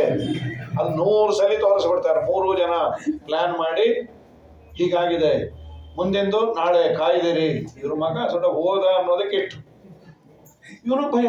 ಮನುಷ್ಯನಿಗೆ ನೋಡಿ, ನಮ್ಮವರು ಅಂತ ಇದ್ರೆ ಅವ್ರಿಗೆ ಒಂದು ಸಹಜವಾಗಿ ಒಂದು ವಿಶ್ವಾಸ. ನನ್ನ ಮಗನೋ ಸೊಸೆನೋ ಮೊಮ್ಮಗನೋ ಅವ್ರಿಗೆ ಏನು ನನ್ನ ಕುತ್ತಿಗೆ ಹೆಚ್ಚಿಗೋದ್ರು ನಮ್ಮವರು ಅಂತ ಇರತ್ತೆ. ಅದು ಬೇರೆಯವರು ಅಂದರೆ ಬೇರೆಯವರೇ, ಏನು ಮಾಡ್ತಾರೋ ಏನೋ. ಅಥವಾ ಅವ್ರಿಗೊಂದು ಪೇಯ್ಡ್ ಸರ್ವೀಸು. 10 ಗಂಟೆವರೆಗೂ ರಾತ್ರಿ ನಾನು ಇರ್ತೇನೆ, 10 ಗಂಟೆಗೆ ಇನ್ಯಾರಾದರೂ ಬಂದರೆ ಸರಿ, ಇಲ್ಲ ಅಂದರೆ ನಾನು ಪಾಡಿಗೆ ನಾನು ಹೋಗ್ತೀನಿ. ಇಲ್ಲ ಪಾಪ ಅವ್ರಿಗೆ ಇನ್ನೊಂದು ಗಂಟೆ ಇರ್ರಿ, ಆಯಾ ಇದು ದಿನ ನೋಡ್ತಾನೆ ಇರ್ತೀವಿ. ಅವ್ರಿಗೆ ಯಾವ ಕನಿಕರ ಇರಲ್ಲ. 10 ಗಂಟೆವರೆಗೂ ತುಂಬ ಚೆನ್ನಾಗಿ ನೋಡ್ಕೊಳ್ತಾರೆ. ಕಂಪ್ಲೀಟಾಗಿ ಅವ್ರ ಡ್ಯೂಟಿಯನ್ನು ತುಂಬ ಚೆನ್ನಾಗಿ ಮಾಡಿ ಅವ್ರನ್ನ ಕರ್ಕೊಂಡು ಹೋಗಿ ಮಾಡಿ ಎಲ್ಲ ಮಾಡಿ 10 ಆಯಿತು ಅಂದರೆ ಇವನ ಪಾಲಿಗೆ ಅವರೇ ಹಿರಣ್ಯಕಶಿಪು ಆಗ್ಬಿಡ್ತಾರೆ. ಏನು ಮಾಡ್ತೀರಿ? ಅದೇ ನಮ್ಮವರು ಅಂದರೆ ಏನೋ ಒಂದು ಮಾತು ಗಂಜಿ ಮಾಡ್ಕೊಳ್ಳ, ಏನು ಹೇಳ್ರಿ ಇವನು ಹ್ಞೂ ಅಂತ ಹೇಳಿತಾನೆ, ಗಂಜಿ ಬೇಕಾ ಇನ್ನೊಂದು ಏನೋ ಒಂದು ಮಾಡ್ಕೊಡ. ಮನುಷ್ಯನಿಗೆ ನಮ್ಮವರು ತಮ್ಮ ಇವತ್ತು ತುಂಬ ಸಮಸ್ಯೆಗಳಿದ್ದಾವೆ. ಇವೆಲ್ಲ ನೋಡಿಕೊಳ್ಳಲಿಕ್ಕೆ ಜನ ಇಲ್ಲ, ನೋಡಿಕೊಳ್ಳಲಿಕ್ಕೆ ಪೇಷನ್ಸ್ ಇಲ್ಲ, ನೋಡಿಕೊಳ್ಳಲಿಕ್ಕೆ ಕೈಲಾಗ್ತಾ ಇಲ್ಲ, ಏನೇನೋ ಸಮಸ್ಯೆಗಳಿದ್ದಾವೆ ಎಲ್ಲರ ಮನೆಯಲ್ಲೂ. ಆದರೆ ನಮ್ಮವರು ತಮ್ಮವರು ಅಂತಿದ್ದಾಗ ದೇವರಂತ, ನಿನಗೂ ಒಂದಿನ ವಯಸ್ಸಾಗತ್ತೆ, ನಿನಗೂ ಪರಾಧೀನತೆ ಬರುತ್ತಪ್ಪ. ಆದ್ದರಿಂದ ನಿನ್ನ ಅವಸ್ಥೆ 25ನೇ ವಯಸ್ಸಿಗೆ ಏನು ಹೆಂಗಂಡು ಎನರ್ಜೆಟಿಕ್ ಆಗಿದೆಯಲ್ಲ ಹಾಗಿರೋದಿಲ್ಲ. ಒಂದಿನ ನಿನಗೂ ಎಲ್ಲರೂ ಬೇಕಾಗತ್ತೆ. ಅದನ್ನೇ ಹೇಳ್ತೀನಿ, ಬದುಕು ಇಷ್ಟು ದುರ್ಭರವಾಗಿದೆ. ಅದಕ್ಕೆ ದೇವರು ಶುರು ಮಾಡ್ತಾನೆ. ಇವನೇನು ಸಂಪಾದನೆ ಮಾಡೋ ಕಾಲಕ್ಕೆ ಏನು ಬೆಲೆ, ಚಪ್ಪಾಳೆ ಹೊಡೆದ್ರೆ 3 ಜನ ಬರ್ತಾರೆ. ರೂಮಿಂದೊಬ್ರು, ಹಾಲಿಂದೊಬ್ರು, ಬಚ್ಚಲಿಂದೊಬ್ರು ಚಪ್ಪಾಳೆ ಹೊಡೆದ್ರೆ. ಅದೇ ವಯಸ್ಸಾಗಿ ಅವನು ರಿಟೈರ್ ಆದ್ಮೇಲೆ ಚಪ್ಪಾಳೆ ಹೊಡೆದ್ರೆ ಯಾರಲ್ಲಿ ಯಾರೂ ಇಲ್ಲ ಇಲ್ಲಿ, ಬಾಯಿ ಮುಚ್ಕೊಂಡಿರಿ ಅಲ್ಲಿ ಅಂತ ಅಶರೀರವಾಣಿಗಳು ಇದ್ದಲ್ಲೇ ಬರುತ್ತೆ. ನಾದ್ರೀಯಂತೆ ಯಥಾಪೂರ್ವಂ ಕೀನಾಶೈವ ಗೋಚರ ಅನ್ನತ್. ಬಡಕಲು ಎತ್ತಿನ ಎಲ್ಲರದು ಹೀಗಾಗಬೇಕಾಗಿಲ್ಲ. ಇನ್ ಜನರಲ್ ಮನುಷ್ಯನಿಗೆ ಸೈಕಾಲಜಿ, ಹ್ಯೂಮನ್ ಸೈಕಾಲಜಿ ಆಗತ್ತೆ, ಏನು ಮಾಡ್ಲಿಕ್ಕಾಗಲ್ಲ. ಮೊದಲಿನಂತೆ ನಿನಗೆ ಬೆಲೆ ಕೊಡೋದಿಲ್ಲ. ದುರಂತ ಅಂದ್ರೆ ಎಷ್ಟೇ ಬೈದರು ಏನೇ ಮಾಡಿದ್ರು ವೈರಾಗ್ಯ ಬರೋದಿಲ್ಲ ಅಂತಂದೇವು. ನಿನಗೆ ಹೆಂಡತಿ ಮಕ್ಕಳು ಎಷ್ಟೇ ಬೈದರು ನಗ್ತಾ ಇರ್ತಾನೆ. ಏನ್ ನಿಮ್ಮ ಮನೆಯವರು ಅಷ್ಟು ಬೈತಾರೆ, ದೇವರ ದಯಾರಿ ಅಂತ. ಅದೇನು ಮನೆಯವರು ಬೈಯೋದು ಇಲ್ಲ, ಮೊದಲು ಹೊಡೆಯೋರು, ಈಗ ಅವ್ರಿಗೂ ಕೈಲಾಗಲ್ಲ ನಮಗೂ ಕೈಲಾಗಲ್ಲ, ಹೀಗೆ ಸಮಾಧಾನ ಮಾಡ್ಕೊಂಡು ಸಾಯ್ತೇವೆ ವಿನಃ ಆಗೋದಿಲ್ಲ. ರಹೋ ರಚಿತ ಸಲ್ಲಾಪೈಹಿ ಶಿಶೂನಾಂ ಕಲಭಾಷಣಾತೆ. ಸರಿ, ಯಮದೂತವು ತದಾ ಪ್ರಾಪ್. ಏನಾಗತ್ತೆ, ಇವನು ಮಲಗಿದಾಗ ಯಾರು ನೋಡ್ಕೊಂಡು ಹೋಗ್ಲಿಕ್ಕೆ ಬರ್ತಾರೆ, ಅವನ ಕಾಲದವರು, ಚಡ್ಡಿ ದೋಸ್ತು ಅವರು. ಇವನು ಮಾತಾಡಬೇಕು ಅಂತ ಅಪೇಕ್ಷೆ, ಎಲ್ಲ ಹೇಳಬೇಕು. ಅದು ಇನ್ನೊಂದು ರೀ, ಏನೋ ಎಂತೋ ಆ ಸ್ಟೇಟಸ್ ಅಲ್ಲಿ ನಮಗೂ ಹಾಗೆ ಅನ್ಸತ್ತೋ ಏನೋ, ಮಾಡುವವರನ್ನೇ ಆಡ್ತಾರೆ. ಅದು ಒಂದು. ಎಷ್ಟೇ ಮಾಡಿದರೂ ಯಾರನ್ನ ಕೇಳ್ತಾರೆ, ಹೇಗೆ ನಿಮ್ಮ ಮಗ ಸೊಸೆ, ಅವ್ರ ಆ ಕಡೆ ಹೋಗ್ಲಿ, ಏನು ಮಾಡಿಕೊಡಲ್ವಾ? ಆಗ ತಾನೇ 2 ಬಕೆಟ್ ಅವಲಕ್ಕಿ ಹೊಡೆದಿರ್ತಾರೆ, ಏನೂ ಇಲ್ಲ, ಮರು ಹಾಳಾಗೋಗಿ ಏನು ಸಾಯಬೇಕು. ಅನ್ನೋ ಹಾಗಿಲ್ಲ, ಅನುಭವಿಸಾಗಿಲ್ಲ. ಇದು ಎರಡೂ ಕಡೆ ಇದೆ, ಇದು ಸಮಸ್ಯೆಗಳು ಎರಡೂ ಕಡೆ ಇದೆ. ಇವು ಇನ್ನೊಂದೇನು ಗೊತ್ತಾ, ಎಲ್ಲೋ 200 ವರ್ಷದ ಕೆಳಗೆ ಅವರತ್ತೆ ತಗೊಂಡಿದ್ರು. ಅವ್ರು ಏನು, ಅವ್ರ ಅತ್ತೆ ಕರೆದು ಕೂಡಲೇ ಓಡ್ಬಿಡೋರು. ಈ ಕಾಲದಲ್ಲಿ ಕರೆಯೋದ್ರಲ್ಲೇ ಓಡೋಟೋಗಿರ್ತಾರೆ ಸತ್ಕೊಳ್ರಿ ಅಂತ ಹೇಳಿ. ಅವತ್ತಿಂದ 200-300 ವರ್ಷದ ಕೆಳಗೆ ಅರುಂಧತಿ ಸಾವಿತ್ರಿ ಇದ್ದಾಗ ಇರಬೇಕು ಅಂತ ಎಕ್ಸ್ಪೆಕ್ಟ್ ಮಾಡೋದು ತುಂಬಾ ತಪ್ಪು. ನಮ್ಮ ಮನೆಯಲ್ಲಿ ನನಗೆ ಹಿತಮಿತಳಾಗಿ ಇದ್ದಾಳ, ಅದನ್ನ ನೋಡ್ಕೋಬೇಕು. And don't compare with others. ಯಾಕೆಂದ್ರೆ ನಿನ್ನ ಜೊತೆಗೆ ಅವಳೇ ಇರೋದು. ಸುಮ್ಮನೆ ಕಂಪೇರ್ ಮಾಡು. ಏನೇ ಅನ್ರಿ, ನಮ್ಮ ಮಗಳು ಬಾ ಅಲ್ಲಿ ಹೋಗಿ ಕೇಳ್ಕೊಂಬ ಅವ್ರ ಅತ್ತೆನ, ಹೇಗೆ ಅವರು, ಅಯ್ಯೋ ಏನು ಆಡೋ ಹಾಗಿಲ್ಲಮ್ಮ, ನಾಲ್ಗೆ ಸೇರಿಬಿಡ್ತಾಳೆ. ಎಲ್ಲರ ಮನೆಯಲ್ಲೂ ಇದ್ದದ್ದೇ ಸಮಸ್ಯೆ ಇದು. ನಿನಗೆ ಏನ್ ಬೇಕು ಅದನ್ನ ಮಾಡಿಕೊಟ್ಟು ಸಣ್ಣ ಬಿಟ್ಟ ಇದ್ದೇ ಇರುತ್ತೆ. ಅವರು ಮನುಷ್ಯರು.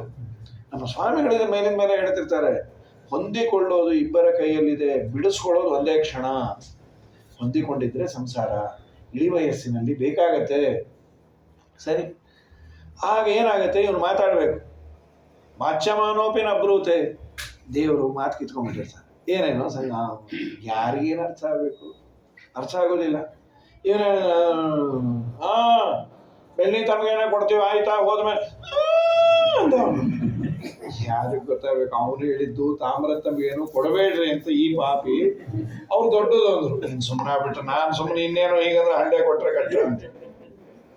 ಪುರಂದರದಾಸರಂದ್ರು, ಮಗನೇ, ಯಾವಾಗ ನಿನ್ನ ಅವಯವಗಳು ಕೆಲಸ ಮಾಡಲ್ಲ ಯಾವನು ಗೊತ್ತು, ಆಗಲೇ ಕಾಯಬೇಕು ಅಂಬುಜಾಕ್ಷಣೆಯನ್ನ.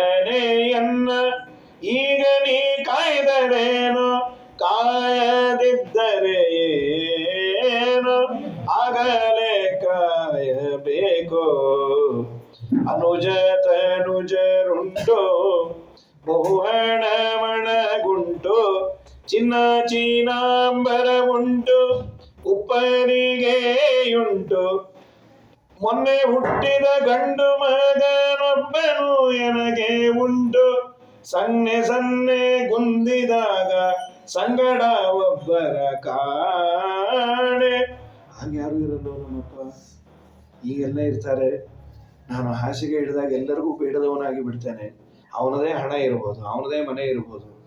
ಸ್ವಾಮಿ, ಆ ಪರಿಸ್ಥಿತಿ ತರಬೇಡ. ಶ್ರೀಕೃಷ್ಣ ಮರಣ ಕಾಲ ಉಪಾಗತೇತು ತ್ವನ್ನಾಮ ಮದ್ವಚನ ಗೋಚರತಾಂ ಉಪೈತು ಯಮದೂತರು. ಇದು ಬದುಕಿನಲ್ಲಿ ಇನ್ನು ಮುಂದೆ ನಾಳೆ ದಿವಸ ಮುಂದೇನಂತ ಹೇಳು. ಹರೇ ನಮಃ.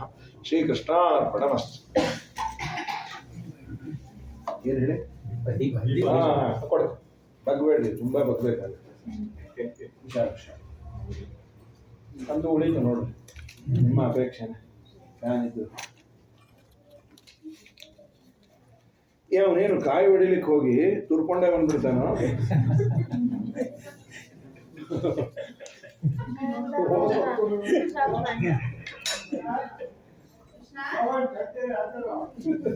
ಈ ಆಚಾರ ಅಲ್ರಿ, ಯಾರಾದ್ರೂ ಇಷ್ಟೊತ್ತು ಕಾಯಿ ಹೊಡಿಲಿಕ್ಕಾದ್ರೆ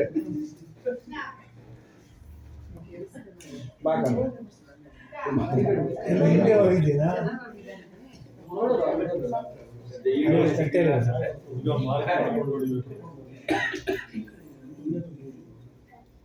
ತೆಗಿಬೇಕು ಅಷ್ಟೇ.